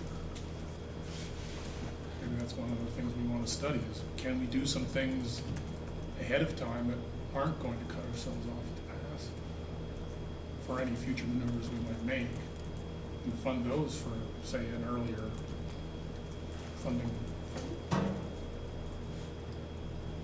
Jen? So I would be hesitant to put a specific vote date in the charge, because I think that committee would need to consider what makes the most sense. To me, in the timeline of putting something up for a vote, 6 months is not really that long. And I would rather see the committee be able to be more thorough in trying to, not like say, well, let's just knock $2 million and put this back. I'd like to see that process be a little bit more creative, and I think that might mean that more time is needed to be able to do that. Allison? To piggyback on Jen's earlier comment about a specific committee and makeup, I'm kind of combining two things. Maybe a small committee of this board, one person from each town, that would be the committee, because then we have representation from each of the towns, and it's just 5 people, and it's nimble, and you don't have to rely on 11 or 12 people's calendars to be available to meet with the superintendent, say, at the central office. It's easier for one person from each town to be able to do that. And then the second thing is, how much can you put in the budget, Patrick, to get work going? Can we put in 2 million? Can we put in 3? We can put in whatever the voters will approve. That's always the we question. need a lot of money. We need 15 to 17 million to get just the infrastructure stuff up to code, the accessibility, HVAC, plumbing, and all of that stuff. 15 to 17, and that's a given. So I don't know if there's some way that we can build that in and just say, this is what we need to do, and then, new science classrooms and other things, maybe it could be a high, and I don't know how you can, Without a can you bond, borrow the money? any money that we add to the budget that isn't paying for a bond, which we would probably get a waiver for, counts against us in terms of our cost per equalized pupil and the spending thresholds and all those sorts of things. So whatever measures they put in place to contain cost in that way, we run against that. I wonder if you could put it in the capital line and carry it over, but it doesn't count against the student. And even in the capital line, so we would have to each year determine what amount of dollars we would have to take from the ed reserve, from our reserve funds, to put into a capital project to build over time. Krista? I guess I would support a very small committee with a very non-prescribed charge, because I think making any assumptions about what needs to be done or doesn't, or how much that would cost, I think kind of sets us up for potentially failure. I would like the charge to be one that really includes a lot of input from and collaboration with groups that are already having conversations before we, decide what makes sense to try to shoot for, whether it's November or March. I think, one person per town makes sense. I just don't want us to get another hesitancy I have about a board committee and is the board meeting format. So I would hate to see it be that that's the only way that group is convened and that there aren't structures outside of this type of format that would be used to involve folks. So I just would hate to see us try to do what we've done only with a smaller group of people. So. Right. Yeah, I agree, and I do think the idea of a smaller committee makes sense because, like Patrick said, that committee needs to make a recommendation to him, which then he can recommend to the fuller board. It seems like that process needs to stay true in order for him to be as well informed as he can, and for us to be as well informed as we can. I guess my question is, it seems like it's inevitable and necessary that we need the input from the community members that are already looking into this work, because they're doing it and they're our owners that we're responsible to. And I guess my question is, it's important for it to be a committee so that we have the open meeting laws, but that doesn't give the opportunity for public, it gives the opportunity for public comment, but it's not a dialogue. And so I don't know in what forum we can have that dialogue in keeping with the rules of like a formal committee and yet have the dialogue with the community organizations. I think, Jen? I would say, I don't think that because it's an official board committee that needs to, you could use any format you want. This is how we run these meetings, but we have board meetings that are public forums, we have board meetings that are different, and I think that, and also, it's my understanding that it's a board committee, doesn't mean it needs to be only made up by board members. It is formed by the board, it probably has at least one board member on it, but that it might have more, even half or more of its constituents or its members be community members. And, I guess it makes sense to have representatives from each town, but to me, I think it makes more sense to have representatives from different perspectives. I would value that more than having representatives of each town. Steve? Well, just to add that obviously we want Patrick and Alden to be on the committee, I would think. So my role is an interesting one, because for me to be on the committee, that makes a recommendation to me. Almost like a conflict. So my Well, you're making involvement the recommendation to the larger board. Well, in the past, the administration were non-voting, so they attended, Well, they were on the. yeah. Could provide information and They, recommendations. right. They But provided- also, to Jen's point, the format of the committee meetings can be pretty open. You can obviously have community groups come in and report and have a dialogue, have a forum set up. It doesn't have to be strictly stick to the agenda minutes. And historically, that has been the case. So those smaller subcommittees, whether it's a communication committee or whatever it's been, they have been less structured, and there's been a lot more dialogue. In addition to the community input, I know you and Alden have been talking about the capital plan and what's been going on at all the different schools and budgets for fixing this, that, and the other at each of the different schools. We need to delve into those details probably a little more. People want to know the background to the whole picture for the district. There's no shortage of work in any of those schools. I know. I think that's my fear of tackling it like as all the schools at once. Like, people are already reluctant to spend the money on this building. So I feel like if we start to look at the other buildings, that the costs are gonna mount up very quickly. And then we're going with a much bigger ask than this school. I think that if we were gonna do some evaluation, it should be an evaluation stage, we know that this school needs this school needs this school needs this. But if I was to be on this board, I wouldn't want to tackle all of those buildings at once. But I think the flip side of that is you don't want to put a bunch of money in this building and then realize that you've got maybe more serious things in another building. So I think at least at the outset, there needs to be some sort of rationalization about what the needs are of all the buildings. And then you can choose and prioritize those things and get some sense of what you can budget over 5 years or 10 years or 2 years of what the needs are.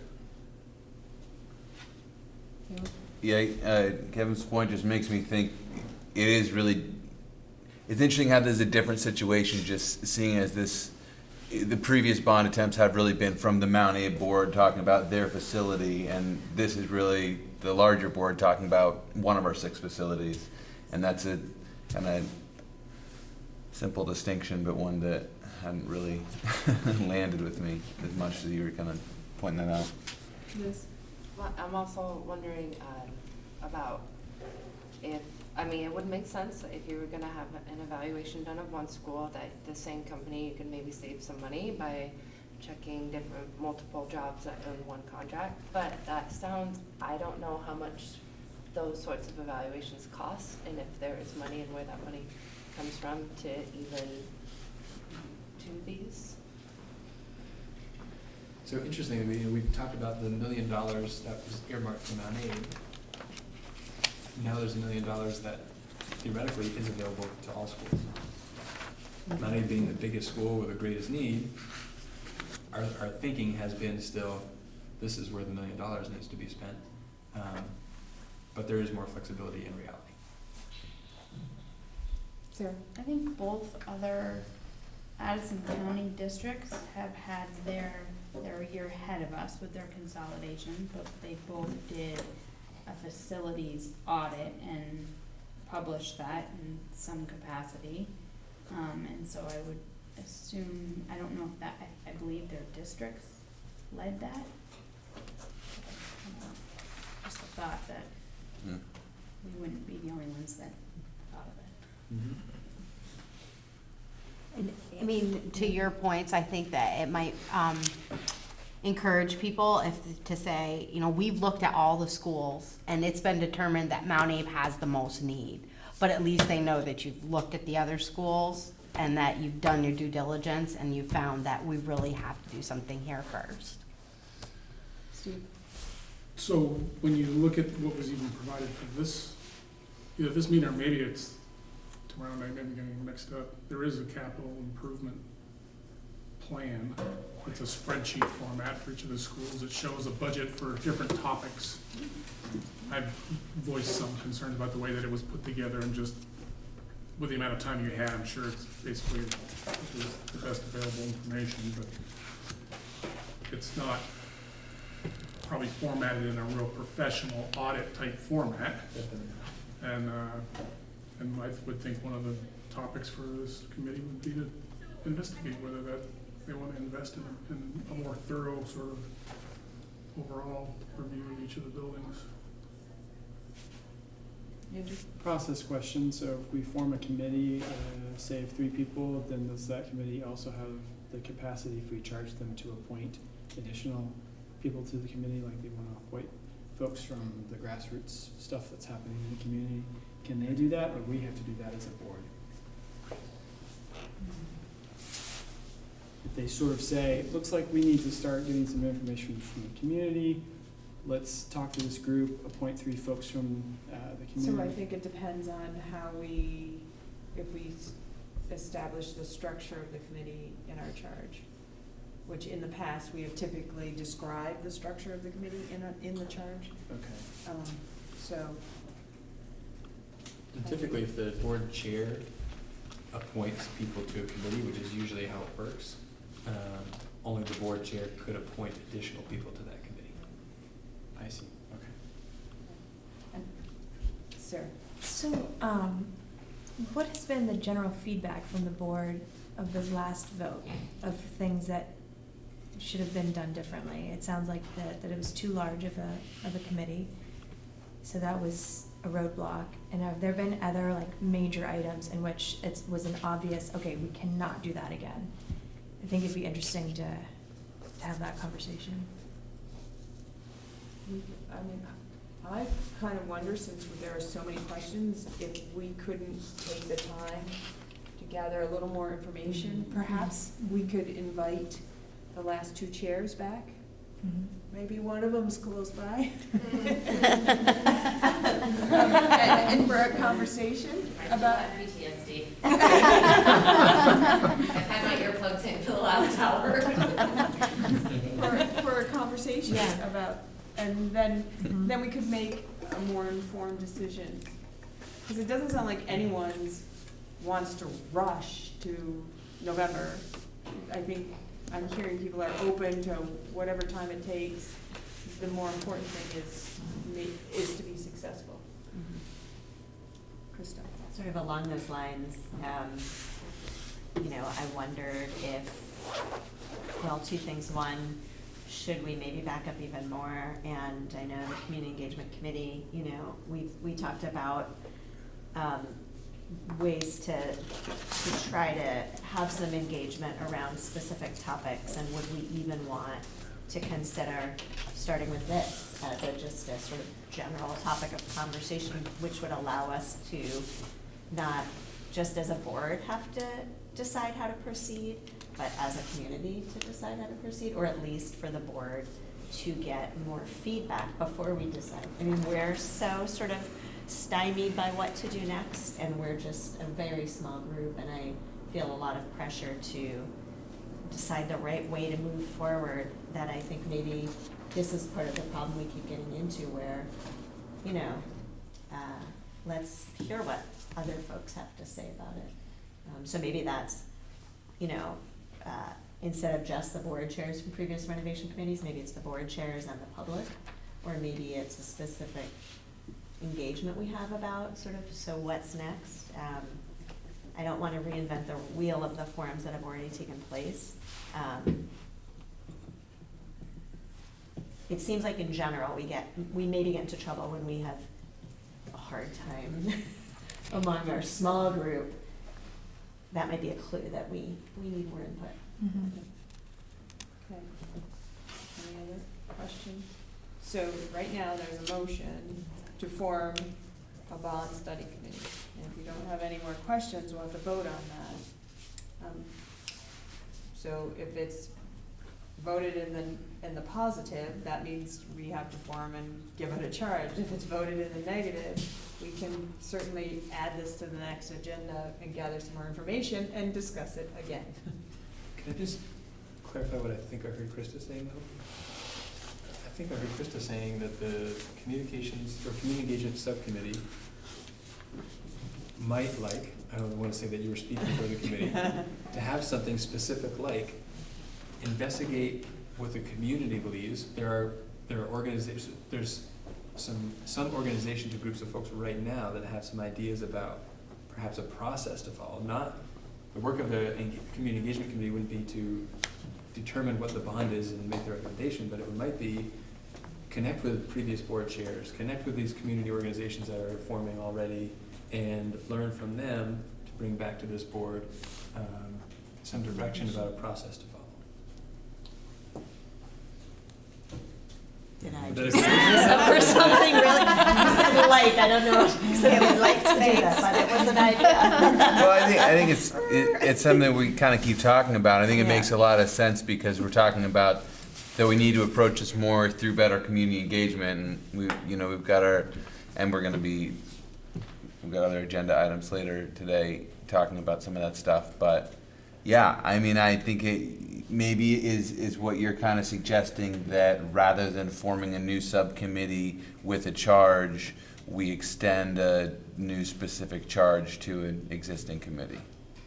Because I think what we're hearing is we need to engage the community in a conversation about in what ways do we sort of take this plan forward,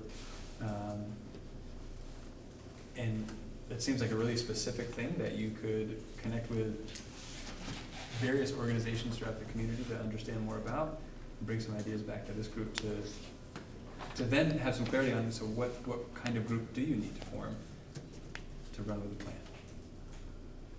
But I think for this entire group we could talk for a long time about what plan would we want to follow to seek community input, to come to some sort of approach with a bond or not. I'd rather let the folks that are very interested in engaging with the community have a very specific thing to work on and run with that.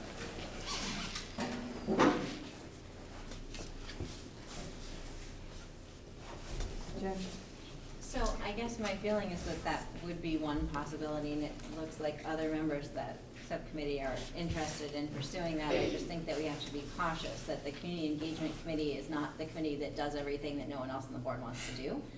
Because we talked about forming a facility study committee that would evaluate what the needs were and how to engage with, on that topic. So, maybe in this case, this makes sense, but I think we just need to be aware that that's not, oh, no, we don't want to make a decision. Let's let the Community Engagement Committee figure it out.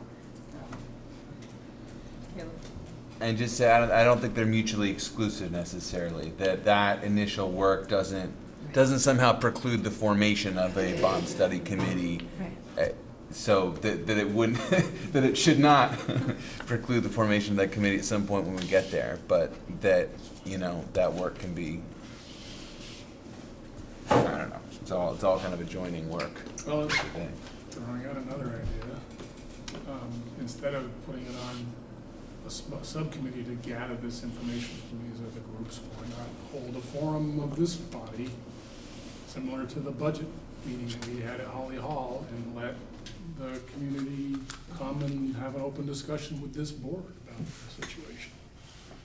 And let's come up with some ideas from that meeting. Krista? Yeah, I like that idea, and I think that was sort of what I was thinking for the Community Engagement Committee, was more like this is an example of where we're lacking sort of how do we tackle these kinds of big issues that come up, and so we don't necessarily need to tackle them, but it would be great if we said, kind of out of this maybe created a process, and maybe that process is start with a community forum, I don't know, but.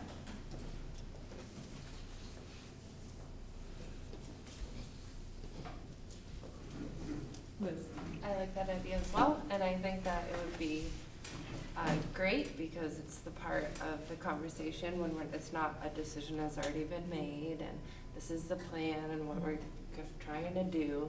It's just a information gathering purpose, so that feels like I would be, sounds good. We could make that plan. Allison? And I don't know if this has been mentioned, but maybe if it's just a community forum, we can work with the 5 towns group to get a lot more people to come than what we've seen in the past. And maybe collaborate with them a little bit more. And it's just a community forum, so just an idea. I would just like to see it, if we're gonna do something like that, that it's very purposeful, and like we come forward with a presentation that says, here's what we've already identified needs to happen over here. Here's what needs to happen. These are all of our needs, and we're here today to talk about how we can, move forward. Like, I feel like, I don't want it to just be, everybody comes in and just throws out their ideas and we're starting from scratch and ground zero, because we're not at ground zero. There's been a lot of research and a lot of effort put into it. So I think that if we do this, then what we present and how we handle that meeting, we need to be really thoughtful. And I feel like, I want to hear what you have to say, but here's what we know. Now let's go forward from there, as opposed to starting all over and people saying, oh, well, that school doesn't need this, or, but, well, the school does need the HVAC worked on. There's a lot of things that we know we have to do to keep our students safe.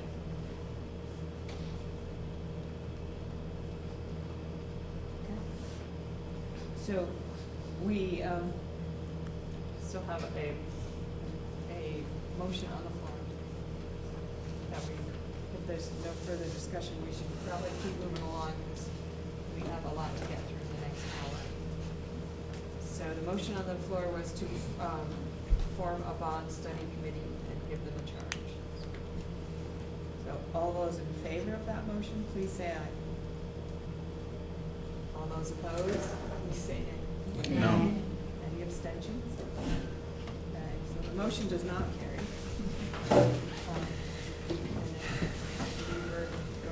And then we were going to do a little more meeting planning and preparation. So I think we'll be in contact again. All right, next. So, item. sorry, Don. Yes. So do we want to take action to put a forum date on the agenda?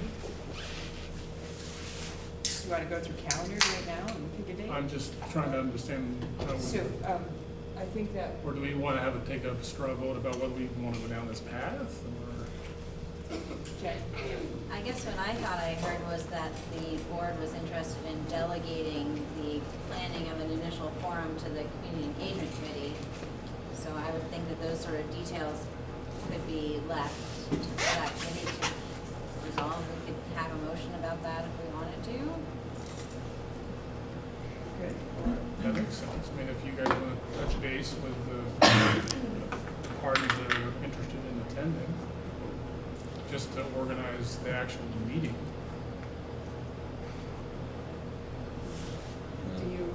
Are you interested?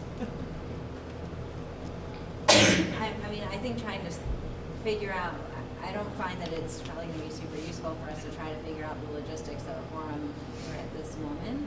So that's what I thought I heard was that the engagement committee was going to take the next steps on that. Yeah. I mean, we haven't heard a motion to that effect yet, but we were circling around it. I mean, that makes sense to me. As we could, as a next step, we could take maybe as part if we make a charge. Well, yeah, I guess then that seems like something we could take on. So I'll make a motion that the Community Engagement Committee investigate setting up a full board forum with interested community groups to discuss district-wide facilities improvements. So a second? I second.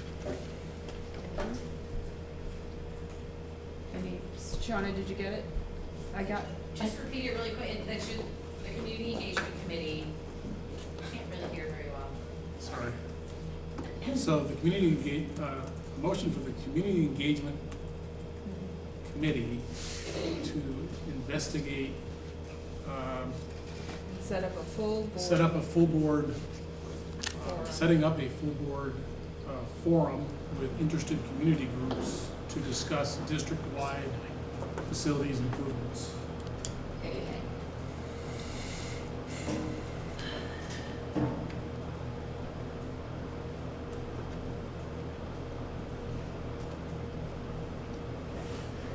And Andrew seconded. Jen? So I realize we're trying to move on, but I find that motion to be very specific and perhaps not really in the intention of, I mean, to me, we're asking the Community Engagement Committee to take this on as an initial opportunity for engagement with the community and to consider how to gather data related to the bond process. Like, I'm just kind of nervous that that sounds like now a lot like the work that the Facilities Committee might do at some point in the future. Maybe it's okay and we don't want to reword the motion, but. I'm with Jen, where I think my intention was more that they were gonna talk to these other groups, get some information from other chair people who have been in charge of this process before, and kind of come back with more of a, here's what the temperature is, here's what people are saying, now let's schedule a community event to talk about that. How to proceed, but maybe I was off. That's what I was looking at. Well, and I'm also concerned that if it's a district-wide facilities discussion, that's too broad, and that would be a facilities committee thing to do, versus I thought we were just gonna talk about the mounting renovation piece, because that's what a bond would, or any sort of funding would cover. It wouldn't necessarily, we don't have the time. I'm just concerned that we would be spreading ourselves way too thin. The Mount Abe renovation itself is complicated enough, and to throw in 5 other school buildings and the SU office at the same time blows it way beyond what we could possibly control. I can't even. I think it needs to be stepped back, and this is kind of a fact-finding effort, and to go right back to Mount A might actually start minds thinking again in the same direction that we've been a few times. But more importantly, the mindset with this committee needs to start talking about all of it. And it might be a hard animal to wrestle with and whatnot, but if it was kept at a high level, there's a certain amount of input of information that may need to be presented at it, but we need to be focused across the district as opposed to one thing.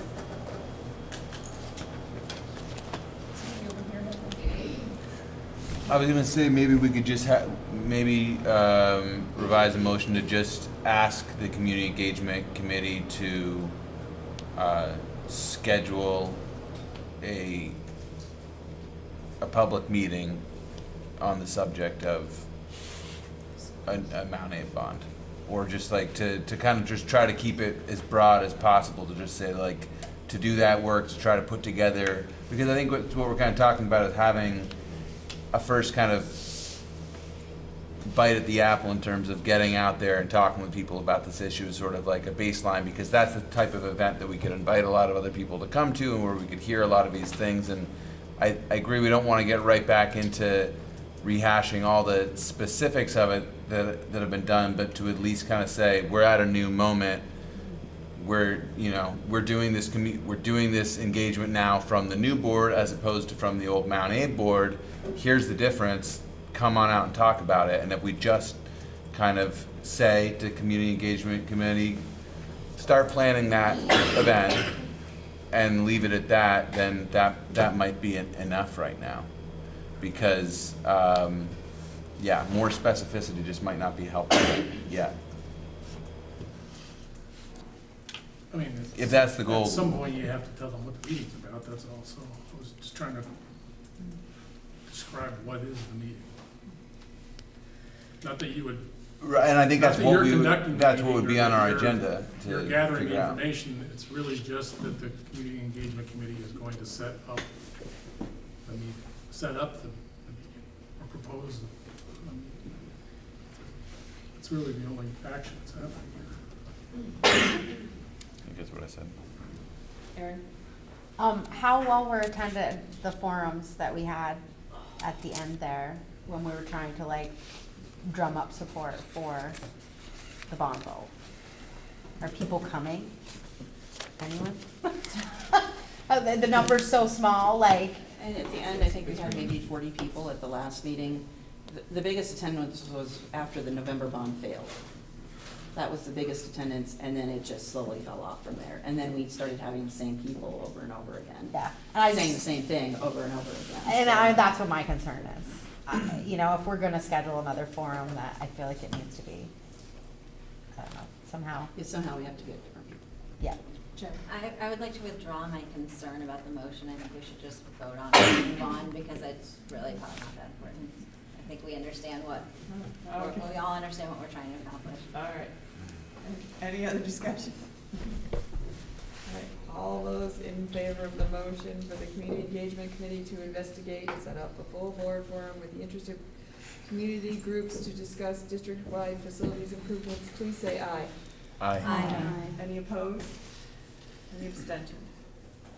All right, the motion carries. Okay, everybody all set now? All right, next. Action item is to accept the interpretation from 4.5 Board Members Code of Conduct. This was the last policy created or worked on by the Policy and Governance Committee, so Jen. So moved. Second. Steve, all right. Any discussion? No discussion? You'll see the report at the end of the month. So all those in favor of accepting the interpretation for 4.5 Board Members Code of Conduct, please say aye. Aye. Aye. Any opposed? Any abstentions? All right. Next action is to select a date, time, location, and training for the board retreat. And included in the packet were a list of possible retreat options.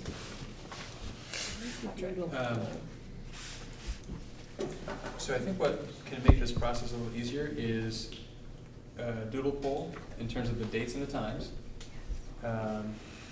There will be a number of options because of the number of dates and the number of times for each of those dates. But we'll do that, I think, through doodle poll. And I put down a few different options. We had our retreat last year at Zeno Mountain.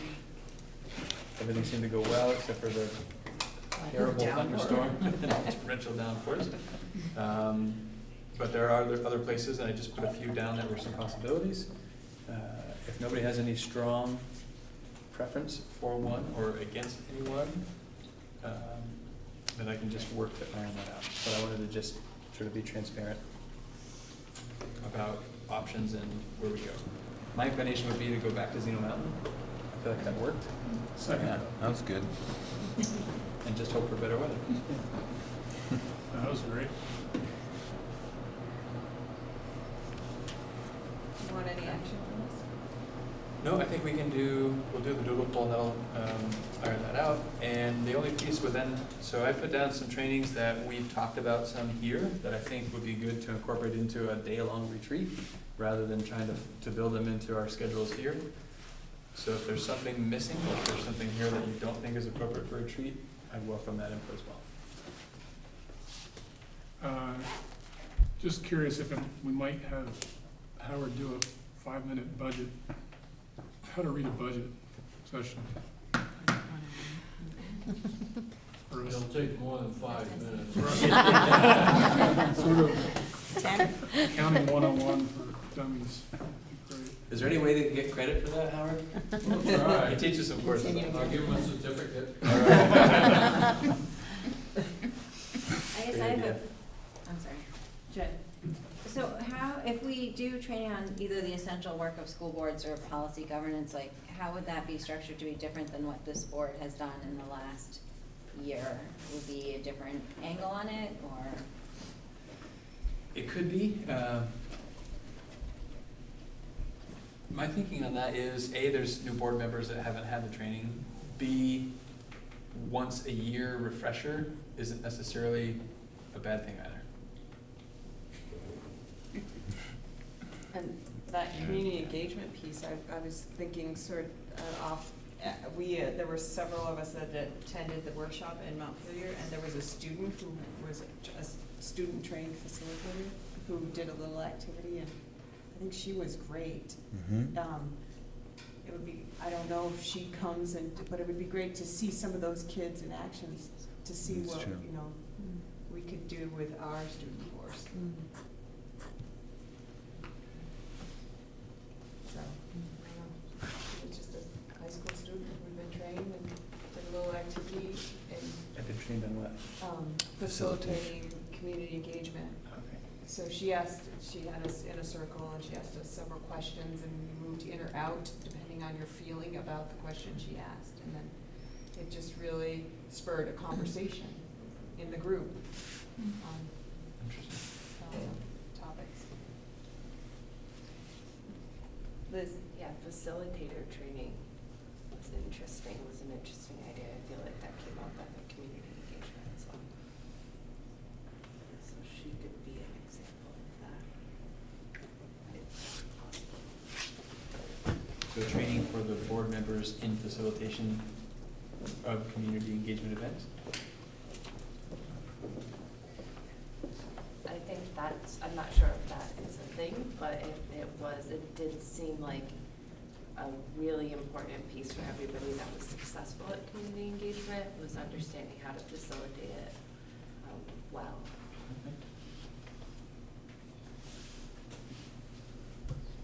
Okay, all right. Everybody's all set, we'll keep moving. All right, next item is to take action on the gun violence resolution. So I'm gonna, Krista, I'm ready. we had done the work on that, so I'll let Krista take it from here. Sure, so folks had offered up some feedback at our last meeting, and a lot has transpired as we acknowledged even then. So I tried to capture what I think we were hoping to, or what I heard people wanted to state in support of current legislation that has recently passed. So I guess what I need to do is read this and then make a motion to adopt it, is that correct? Right, after you read it, then you'd make a motion to adopt the resolution as read. Okay. We'll leave a second, and then there can be discussion. And so you have a copy, I believe, that was sent around, but what was missing on that copy were the CCs at the bottom, which, shoot, where'd it go? I gotta go find my version of that. Sorry. So it's missing the CCs at the bottom with our representatives and senators, so. Okay, so today's date to Governor Phil Scott, Speaker Mincy Johnson, from the Mount Abraham Unified School District Board, and it's regarding a resolution related to action on gun-related violence prevention. Whereas gun-related violence at American public schools, including frequent mass shootings like the one in Parkland, Florida, in which 17 staff members and students were killed, have reached epidemic levels, and whereas our schools in Vermont are not immune to both the possibility and reality of such gun-related violence and mass shootings, as evidenced by marking the 10-year anniversary of the Essex school shooting, significant threats of violence last year, again, against students at South Burlington High School, and most recently, the thwarting of a plan for a mass shooting at Fairhaven High School. And whereas Vermont school children spend increasingly more time participating in lockdown and active shooter drills, now more common than fire drills, detracting from time spent on critical classroom learning and invoking significant anxiety and fear among students and teachers. And whereas Vermont school districts are forced to spend larger and larger portions of their limited budgets on security-related facilities upgrades, security personnel, trainings and drills to potentially defend our students, staff, and community members against military-style attacks on our students, staff, and school buildings. And whereas parents have the right to send their children to a school in which they have confidence in their children's physical, psychological, and emotional safety, and whereas communities have the right to protection against mass violence and unbelievable tragedy as the result of gun-related violence, and whereas we are local elected officials charged with ensuring the education, health, and safety of students on behalf of parents in our community, and strive to build interpersonal school and community connections so that every student feels valued and safe, we, the board of the Mount Abraham Unified School District, declare our support for the recently adopted gun control legislation and the passage of a $4 million capital bill dedicated to school safety reforms. It is long past time when inaction is ethically or morally acceptable, and we need your continued help in keeping our students and schools safe from gun-related violence. And the letter is CC to Senators Claire Eyre and Christopher Bray, Representatives David Sharp and Fred Bazer, Senators Phil Baruth and Becca Balint, who are the Senate Education Committee, Senators Dick Sears and Joe Benning of the Senate Judiciary Committee, Representative Albert Pierce of the House Education Committee, Representatives Maxine grad, and Charles Conquest of the House Judiciary Committee. Nicole Mace, Vermont School Board Association, Jeff Fannin, Vermont National Education Association, and Jeff Francis, Vermont Superintendents Association. I also had Rebecca Holcomb on there, but I guess she is officially no longer in that position, so. Okay, so that's the resolution in its entirety, and I need to, I move the adoption of this resolution just read. Second.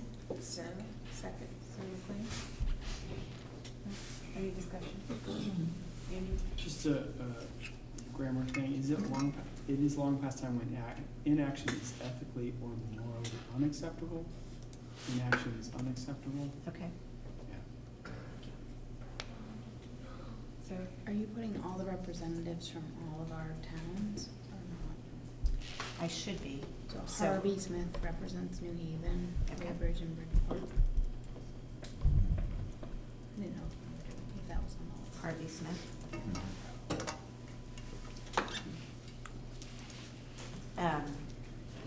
Okay, so that's Bristol and New Haven, so then I must be missing others. The others are all in the Bristol one. Okay. We're just separate. Jen? I don't know, Andrew, if I agree with your grammar correction. Okay. I think it was right before, because it's saying it's long past the time when it's okay not Inaction. to act, right? So I think it Is acceptable. I think so. I would agree, it's not the most directly worded sentence. It's like a double negative or something, isn't it? Or it would be.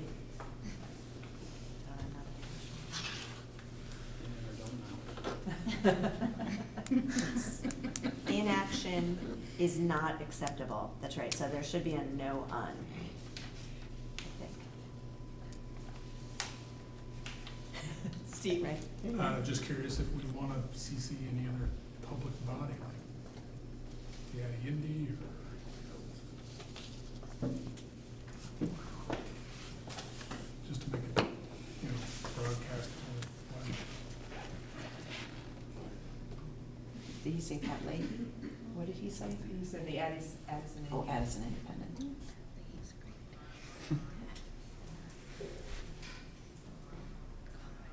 Jen? I'm nervous to bring this up because I haven't followed what's happened in the last few days, but I know there was some talk about considering more significant criminal penalties for threatened school violence, and I don't know if that might be something that we would want to add a sentence about. I don't know if we're informed enough, and I'm fine if we don't want to add that, but I find it personally shocking that someone that was, so close to carrying out something very heinous is out. And, so I wonder if we're talking all these, concerns, if we want to mention something about that. That's a legislative thing because of the way whatever, I don't know, statute is written, whatever it is, Vermont doesn't have that in its law, that a threat. So, but it's something that they're just starting to talk about, so in reaction to the student being released. So I don't know that we have enough information to include that, whereas all of the other things have happened and there have been passed and action has been taken. We don't know what the outcome for that would be. And I wonder if on the Parkland part, you could switch students and staff. 17 students and staff were killed. So right now is it staff is first?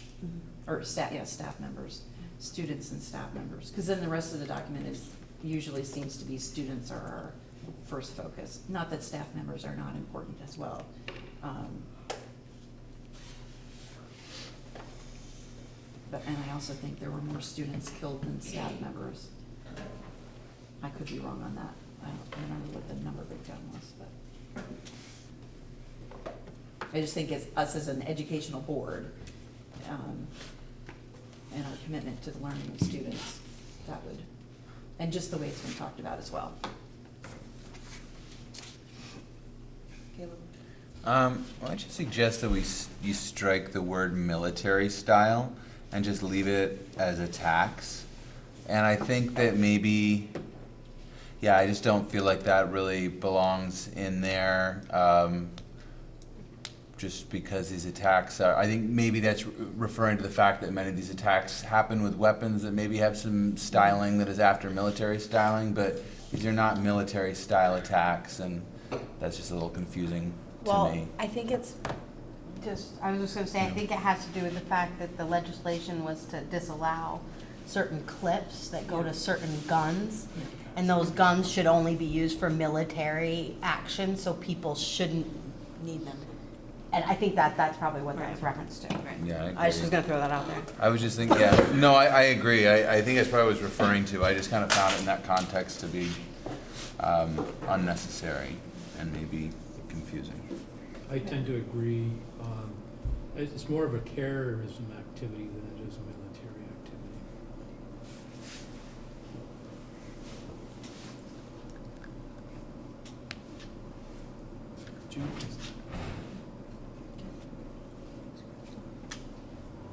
I don't know if you were self-editing while you were reading Krista out loud, but the Fairhaven High School, if you could take out a Fairhaven High School, because it's the Fairhaven, was it the Fairhaven High School?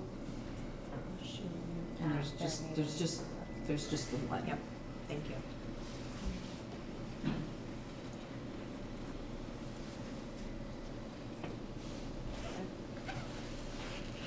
All those in favor of the adoption of the resolution as read and corrected, please say aye. Aye. Any opposed? Any abstentions? All right. Thank you, Krista.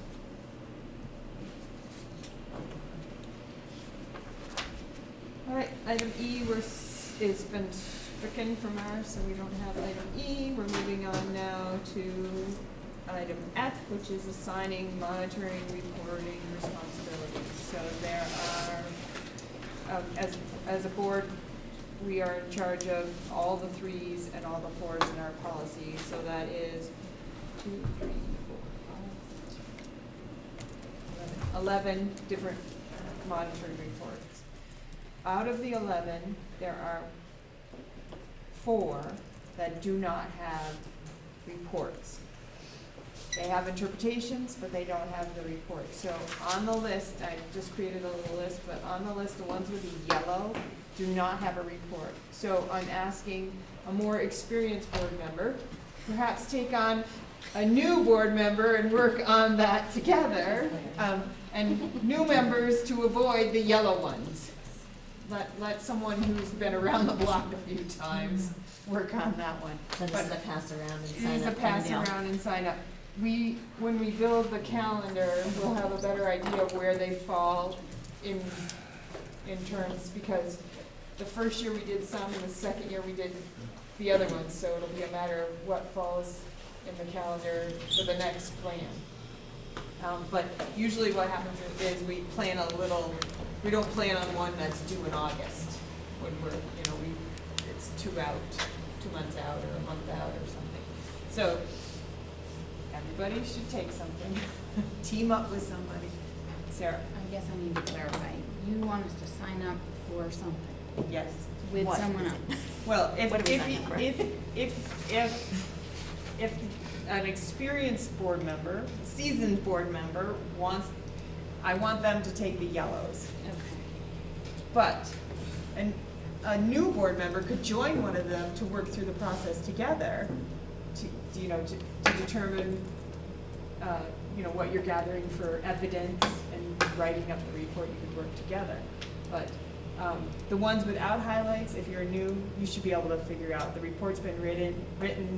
If there isn't 1 year of evidence, in some of them remember we did 2017 and 2018, so you have 2 years to look at so that you could create the report yourself and gather information. So you can go ahead and pass it. I might suggest, despite being a seasoned board member, I have not actually ever written a monitoring report, so maybe next month we could do just like a 15-minute quick tips on since I know you are very seasoned at writing monitoring reports, Dawn. Well, maybe that you was could the other tell thing, us you can your- always call me and say, you know, what do I do for this one kind of thing, and we can look at what has been done in the past. The idea is that maybe when you're looking at something and reading the interpretation, maybe it strikes you as, wait a minute, there might be another place to gather some information about this. Right now, we've used board surveys, you know, gone back over meeting minutes, documented, you know, I might document something if it happens at a meeting during the year, because I'm looking for evidence. So, you know, those are the kind of things that you might use. Sarah? Is this really the kind of thing you do on your own? Can you have a partner for the, and do two together? If you can talk someone into it, absolutely.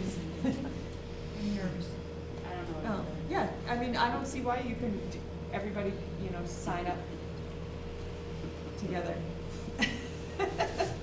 And you can call me or email me and ask, you know, for some help. I'm always willing. So, yellow is what you want. Yellow. Folks who've been on the board before to choose. Yes. Been around the Yes. table. And just one. Right now, just You one. keep it. I'll do it. Put me next up. Okay. I count as no, right? You do. Just so we get this divvy Like up, so. because I can't do them all.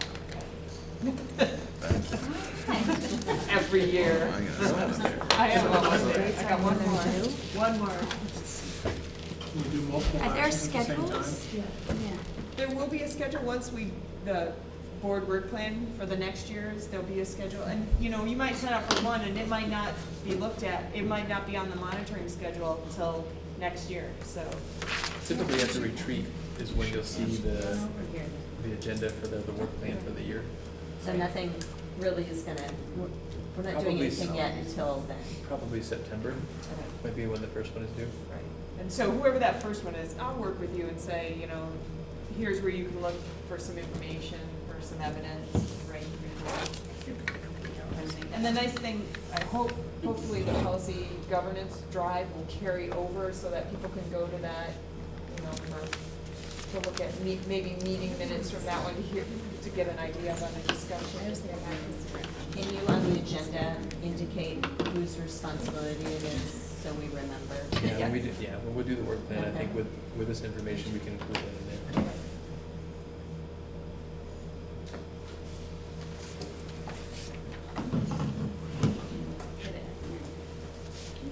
And we'll have to think about if someone has a term that's ending in March, No. we should maybe make sure that They don't. you don't have an April.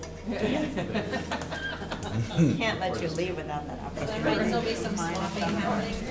Well, I mean, not knowing the dates, I'm worried, like, what if I pick two that are like 2 months in a row? Like, that would be kind of a bummer. I mean, I guess. The other thing is, look at the policies, because some of them are this big and some of them are this big.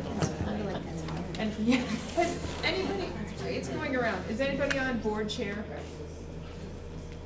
School board chair's role? Yes. is No. it? Put my name down. That's an easy one for me to do because You're the chair. I'm the chair, so. And then if you see something that you don't think is accurate, then we can have that discussion when the report comes out and look into it. This is why we need that session, board retreat. Then just sign them.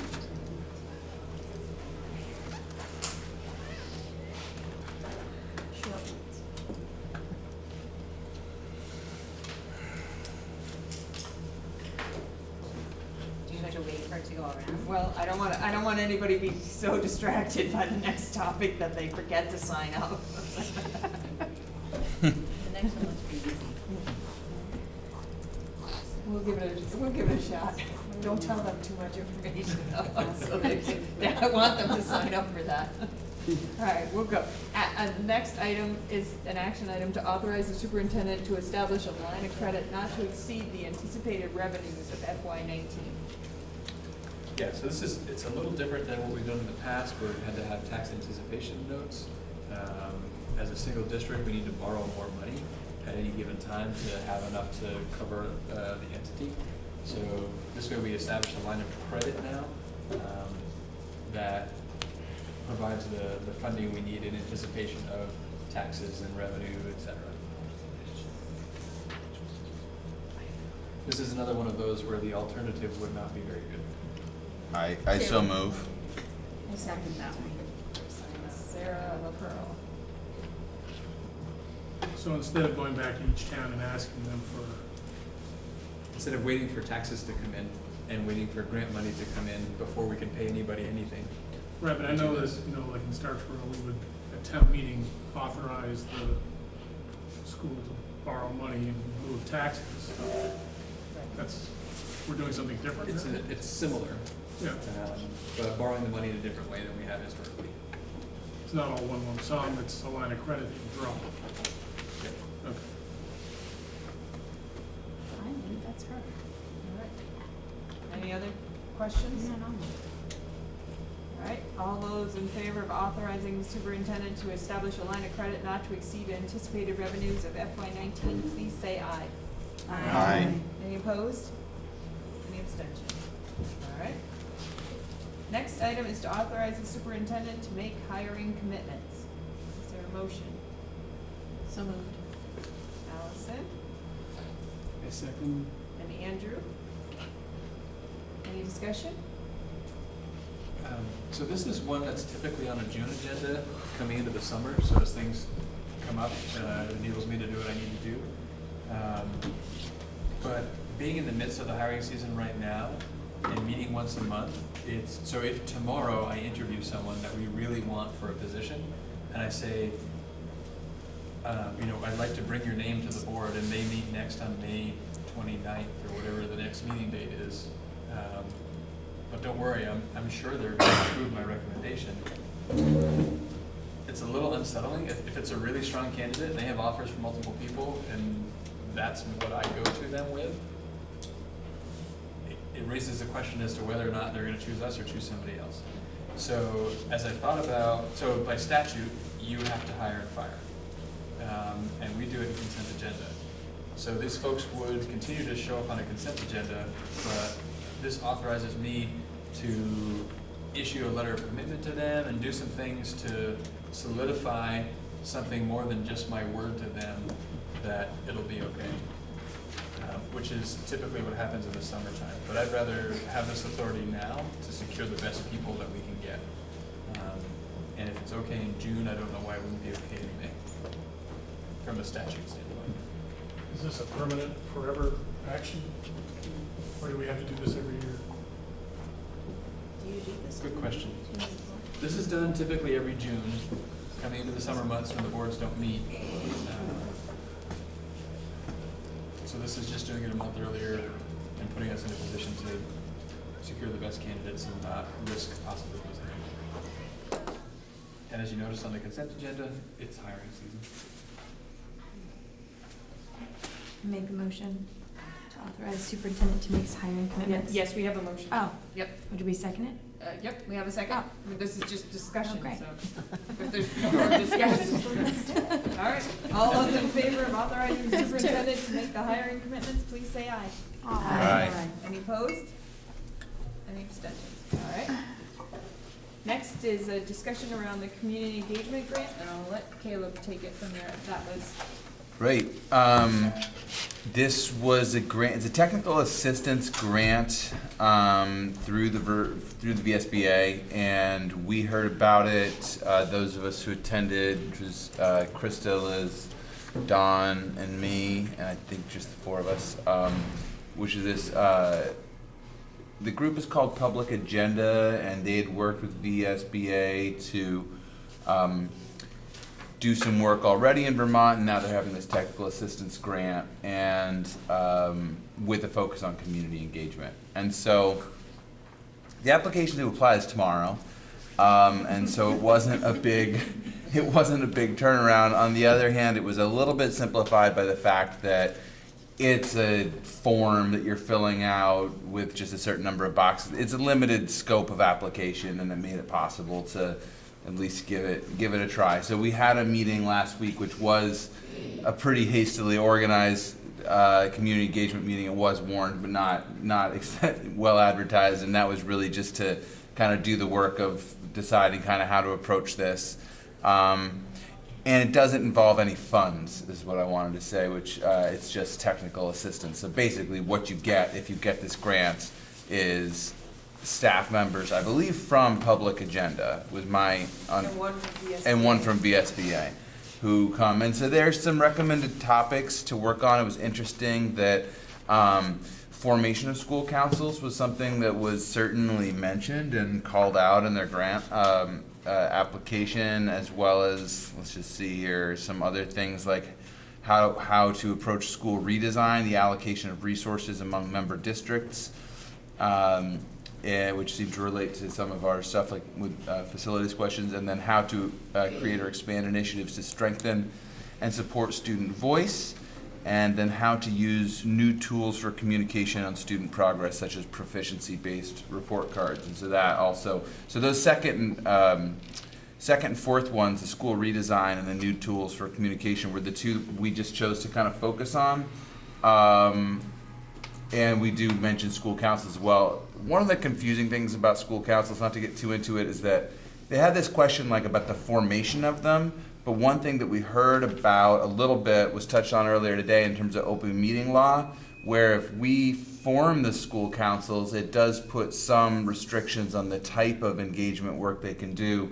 Whereas if we find a different way to recognize school councils that are maybe formed of the community's own volition, but that we somehow formalize a process by which to take in their work and to kind of digest that work and to distill it as necessary.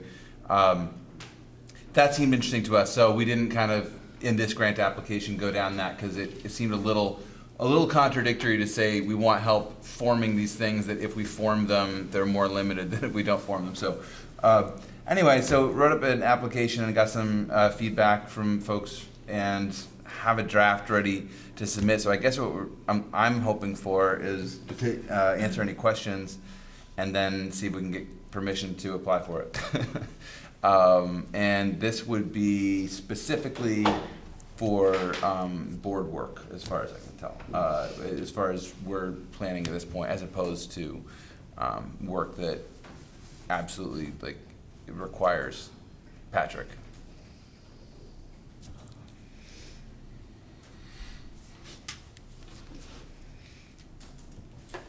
So we need to take some action if you're open to go.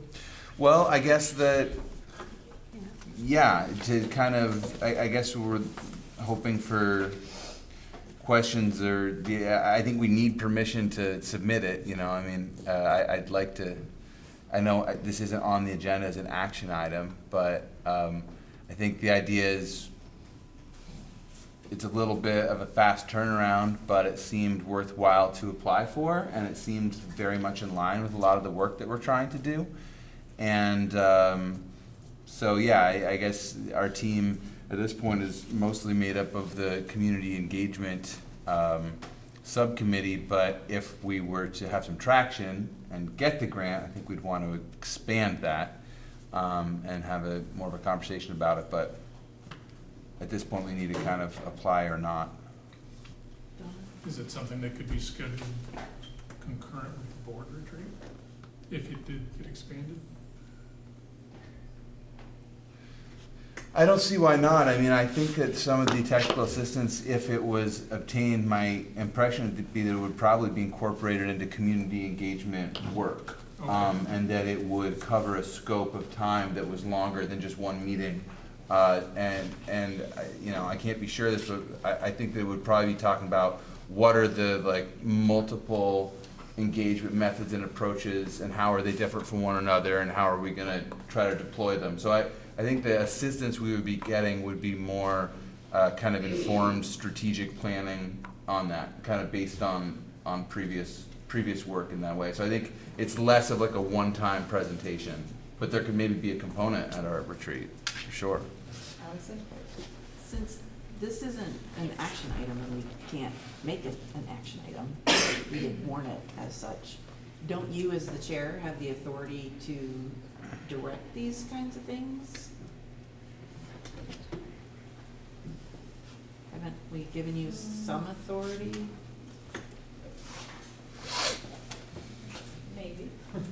What's interesting is, so as a district, we frequently apply for and either get or don't get grants.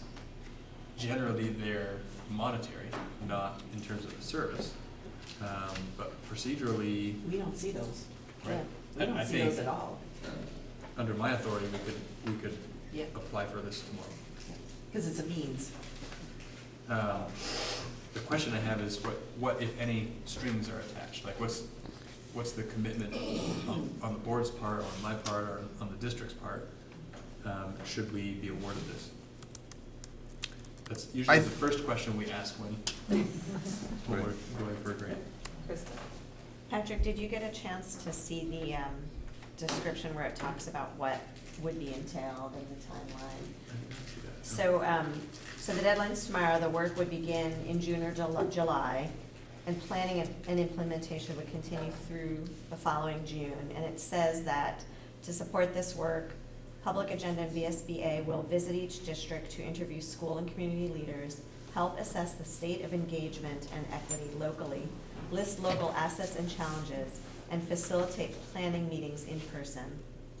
Create a plan to support district-specific engagement goals, and provide ongoing support to districts by phone, email, and webinars.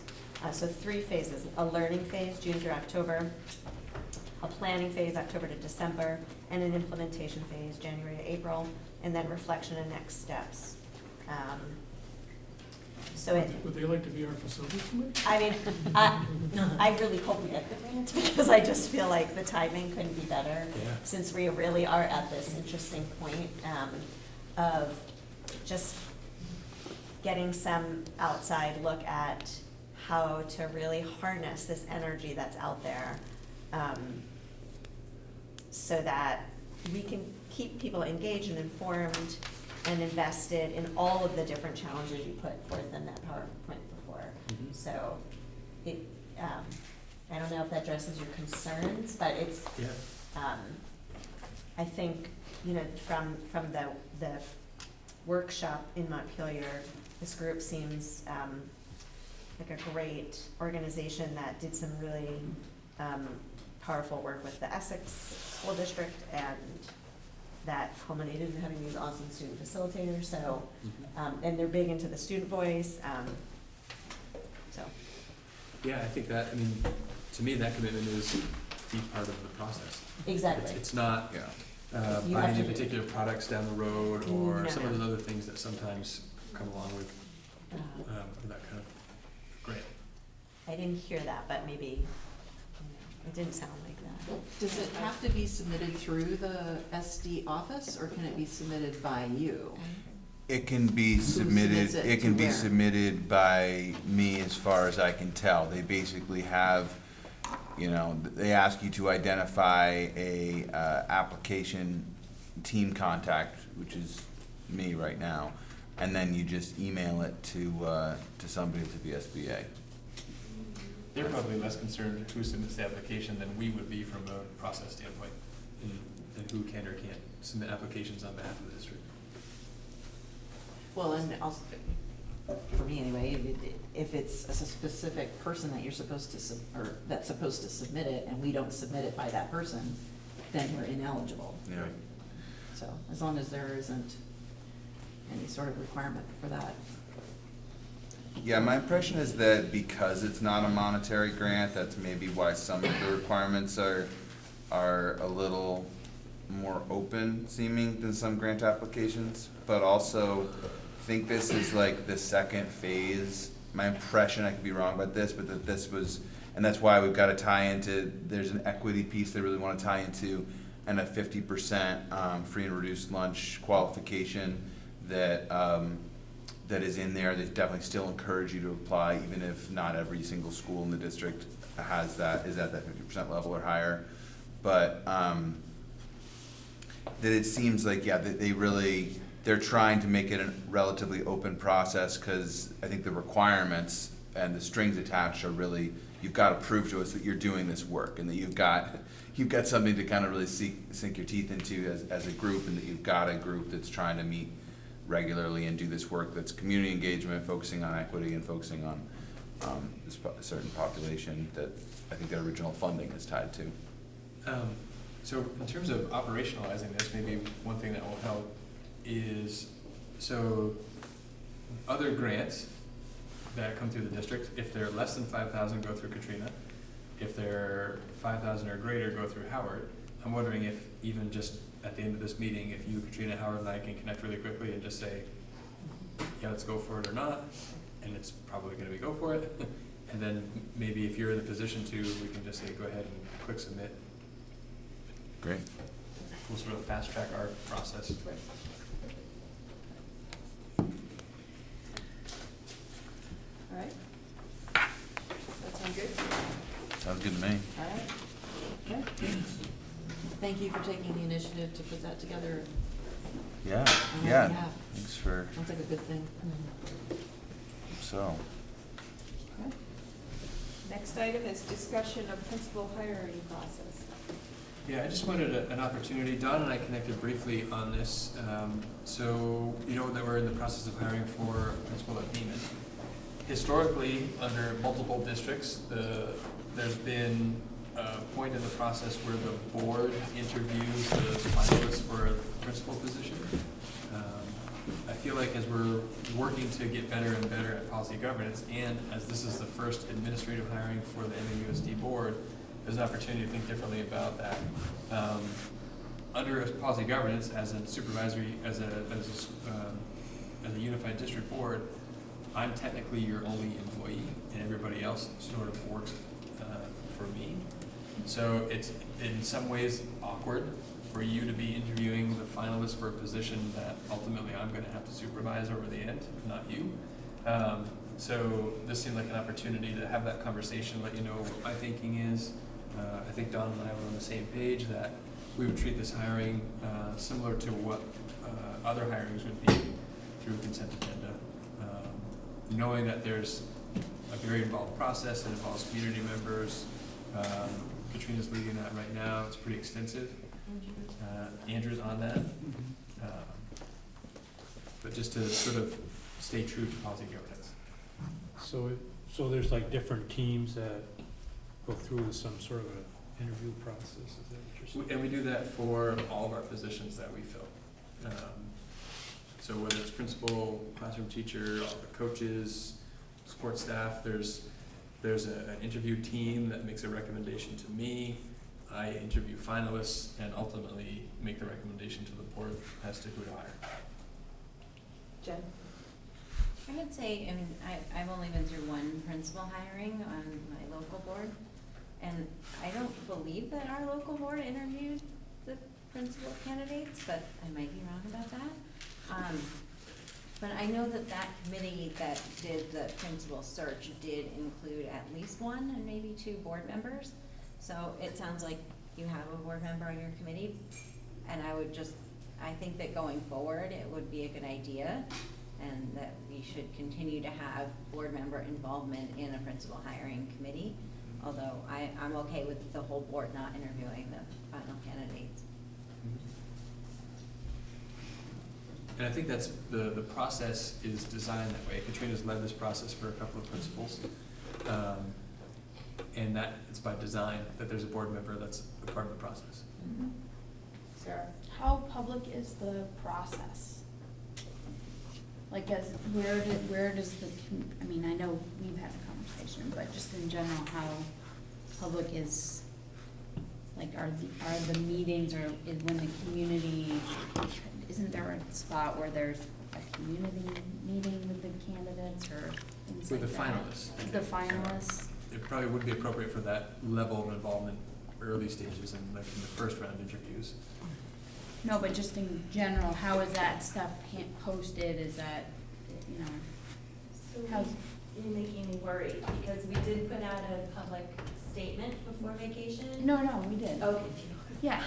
I'm just making sure that's gonna be like standard practice and about. So different from other positions, with a principal, you know, the leader of the building, I do, and this is my 5th time running the process. very similar. We do what I call a gauntlet day, which is a nice long day for the finalists to be able to spend time in the school, meet with different constituents, different groups. We weave in the conversation one-on-one with the superintendent, other members of the admin team, give them a break, take them out to lunch or dinner, or whatever the time frame is, and then they come back for community engagement. So it's an opportunity for the public to come out. We, the committee members, a couple of us would be there just to guide the conversation a little bit. It's really just a meet and greet, and then you have an opportunity as community members to provide feedback on a card. And that gets weighed into the data collection that we just simply provide to the superintendent for his final decision. May 9th. Procedural. Oh, no.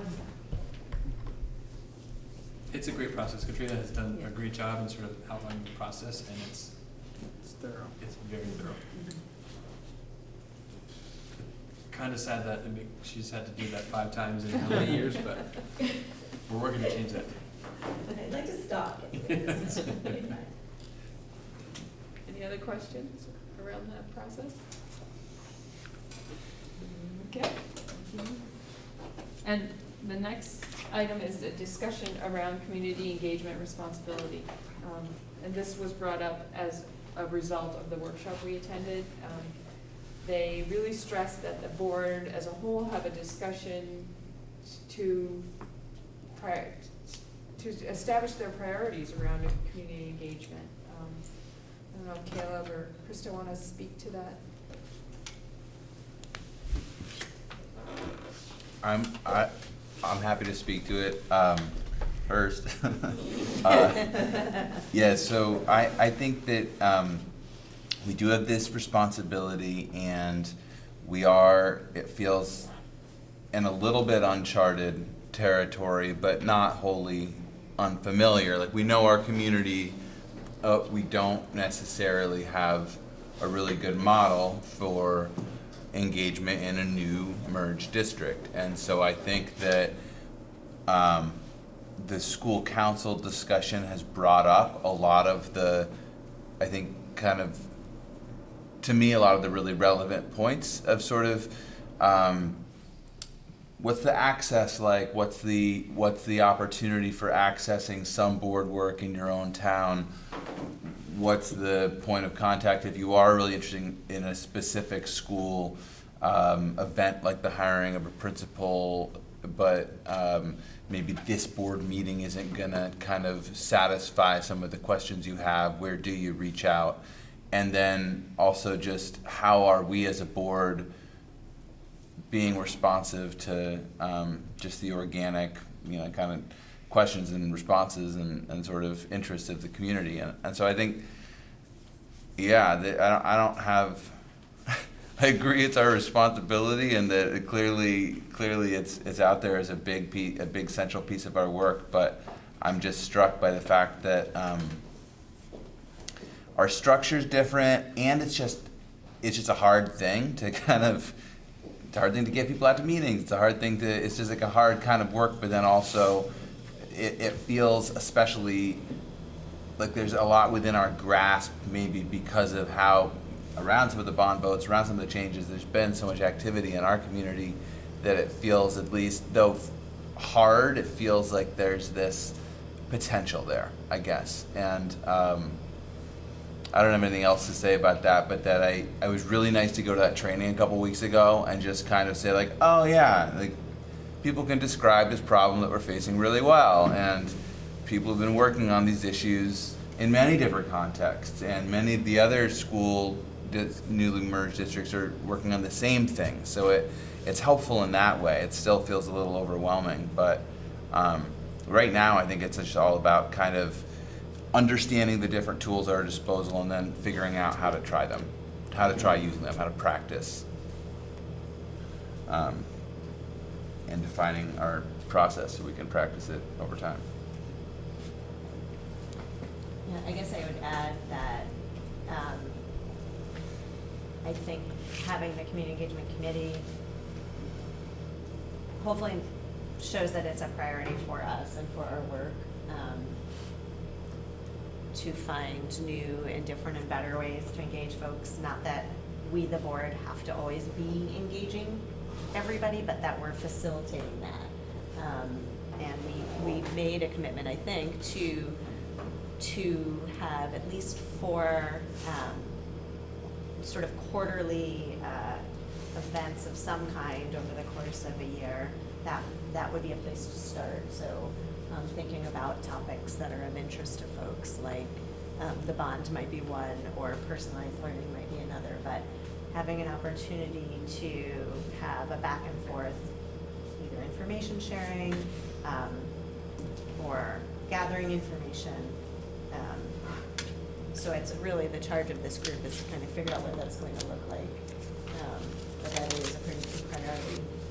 And then I also think that in our policies, you know, we have already embedded in there, but we'll be continuing to look for evidence from our administration that they're also engaging regularly, but with the staff and the students, and that there's that same kind of level of communication and dialogue as we hope to have with our ownership.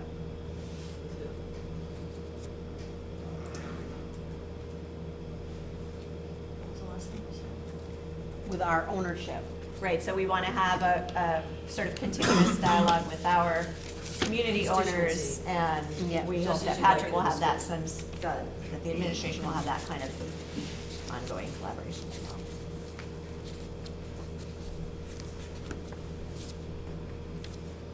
Any other comments? Well, I think the earlier comments by Richard and Jeff is a sort of a case in point. We got, Caleb and I got emailed directly by Louis and those folks about this issue. And I really didn't even know how to respond to it, frankly, because I didn't want to voice something that I shouldn't be voicing. So it's just how to bring new business, how to discuss new business, how to know what's being followed up on, so we can reply back to folks in meaningful ways. You know, in a good topic of conversation. And there's going to be lots of this from different angles from every town. So. I don't have a comment on that. Sorry, comment. So do I.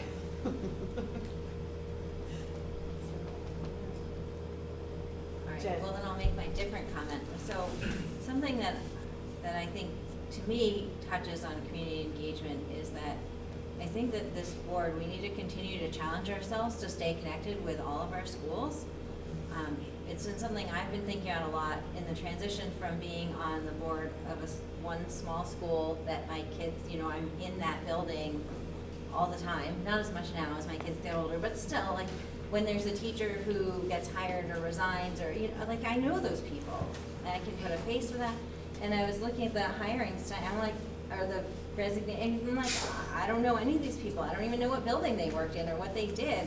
And I feel like we need to, as part of our community engagement, we need to figure out how to be more connected with this entire district that we have responsibility for. Because I think it's really easy to be very closeted. So.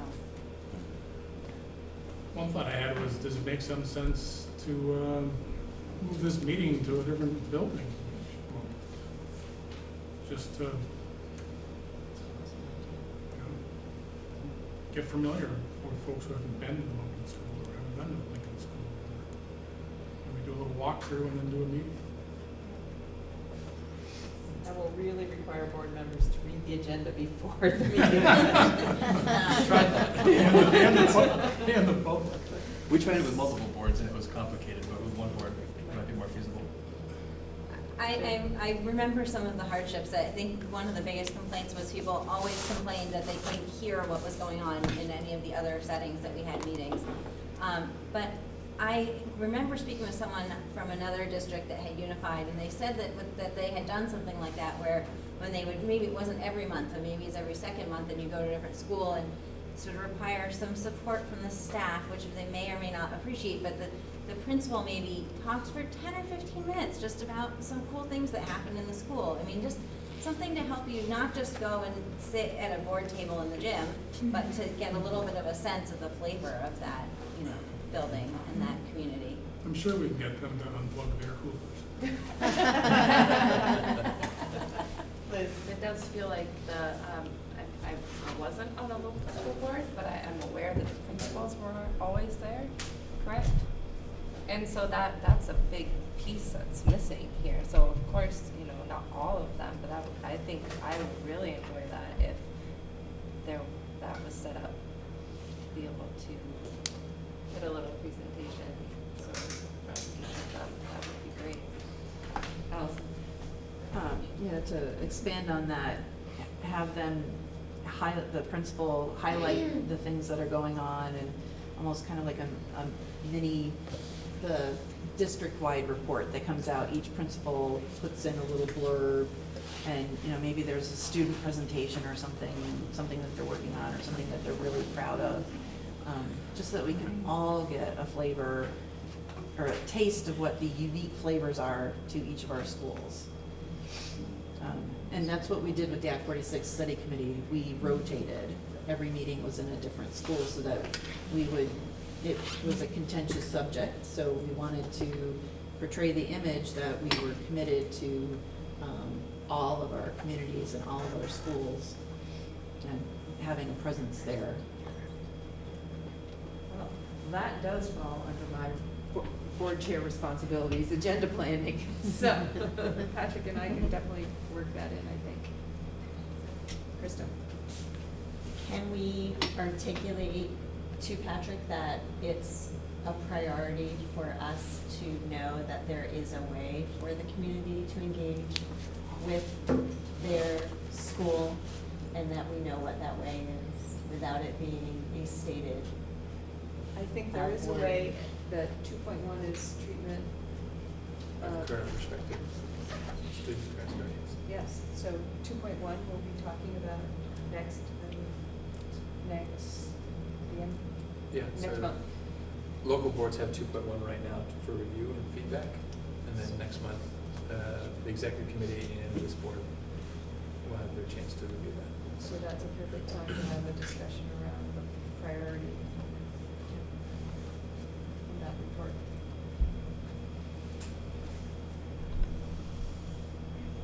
No? Anything else? So, Don, I had a question, just if something comes up that we want to discuss as new business, there isn't really a new business section of this meeting. Nope. We just email you for Yes. potential Yes. review and put So, on the yeah, agenda. Patrick and I look at the work plan, and there are times when a topic is proposed, when it doesn't fit with our policies. So just because you email me might not mean that it'd be on, because it's my responsibility to make sure that what's put in front of the board for board work is board work. So I sort of have to evaluate it through before it goes automatically on an agenda. And there are times when I have to say it's not a board agenda item. So, but that's the best way to do it, is to be in contact with Patrick and I. Okay. And the reason there isn't a place for new business on is our agenda is structured by our board work plan. So we really, to be in compliance with our policy, should be working off of our work plan and not, you know, randomly adding on or taking off. So. All right. I don't believe we need an executive session. Okay. Is there any public comment at this time? Thank you. My comment? Thank And you. I look forward to engaging. I think there's a lot of common ground to move forward on and together on. It's exciting. Thank you. Thanks. Does somebody have the board? I do. You- Oh, yes. I have one comment, it goes back to the discussion about having the town forum. Is the plan to have that part of a bigger plan? Or is it just one meeting? The point being that convening a community and getting their feedback and then not having follow-up, Totally. you'll lose it. And not having it part of a larger plan that you have in place kind of loses the point. So I think it's important to do that. I also think it's an opportunity to tie it into the question I would ask is, how does this tie into a strategic plan? Right? Facilities follow a plan. If you don't have a plan, why have a facility? So I think it's important that there is a larger context for why we need these facilities. And it's so student-centric. Everything else follows from that. But again, to thinking through, Caleb, about what you want from the community and what kind of follow-up you give the community, so that the next time you ask for community engagement, they will say, the last one was really worthwhile. So. Thank you.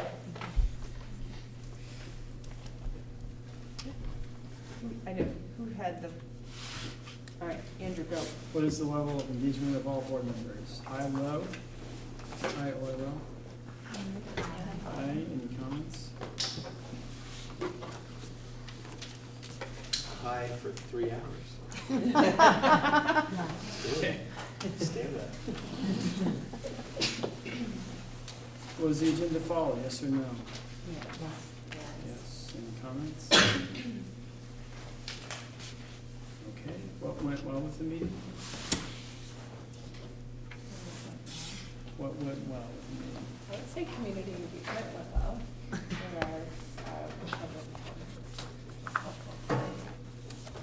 Good public comment? I also always complain when we don't have enough time on the agenda, so I'd like to acknowledge that we had a good amount of time on the agenda for the topics we had to discuss. It's true.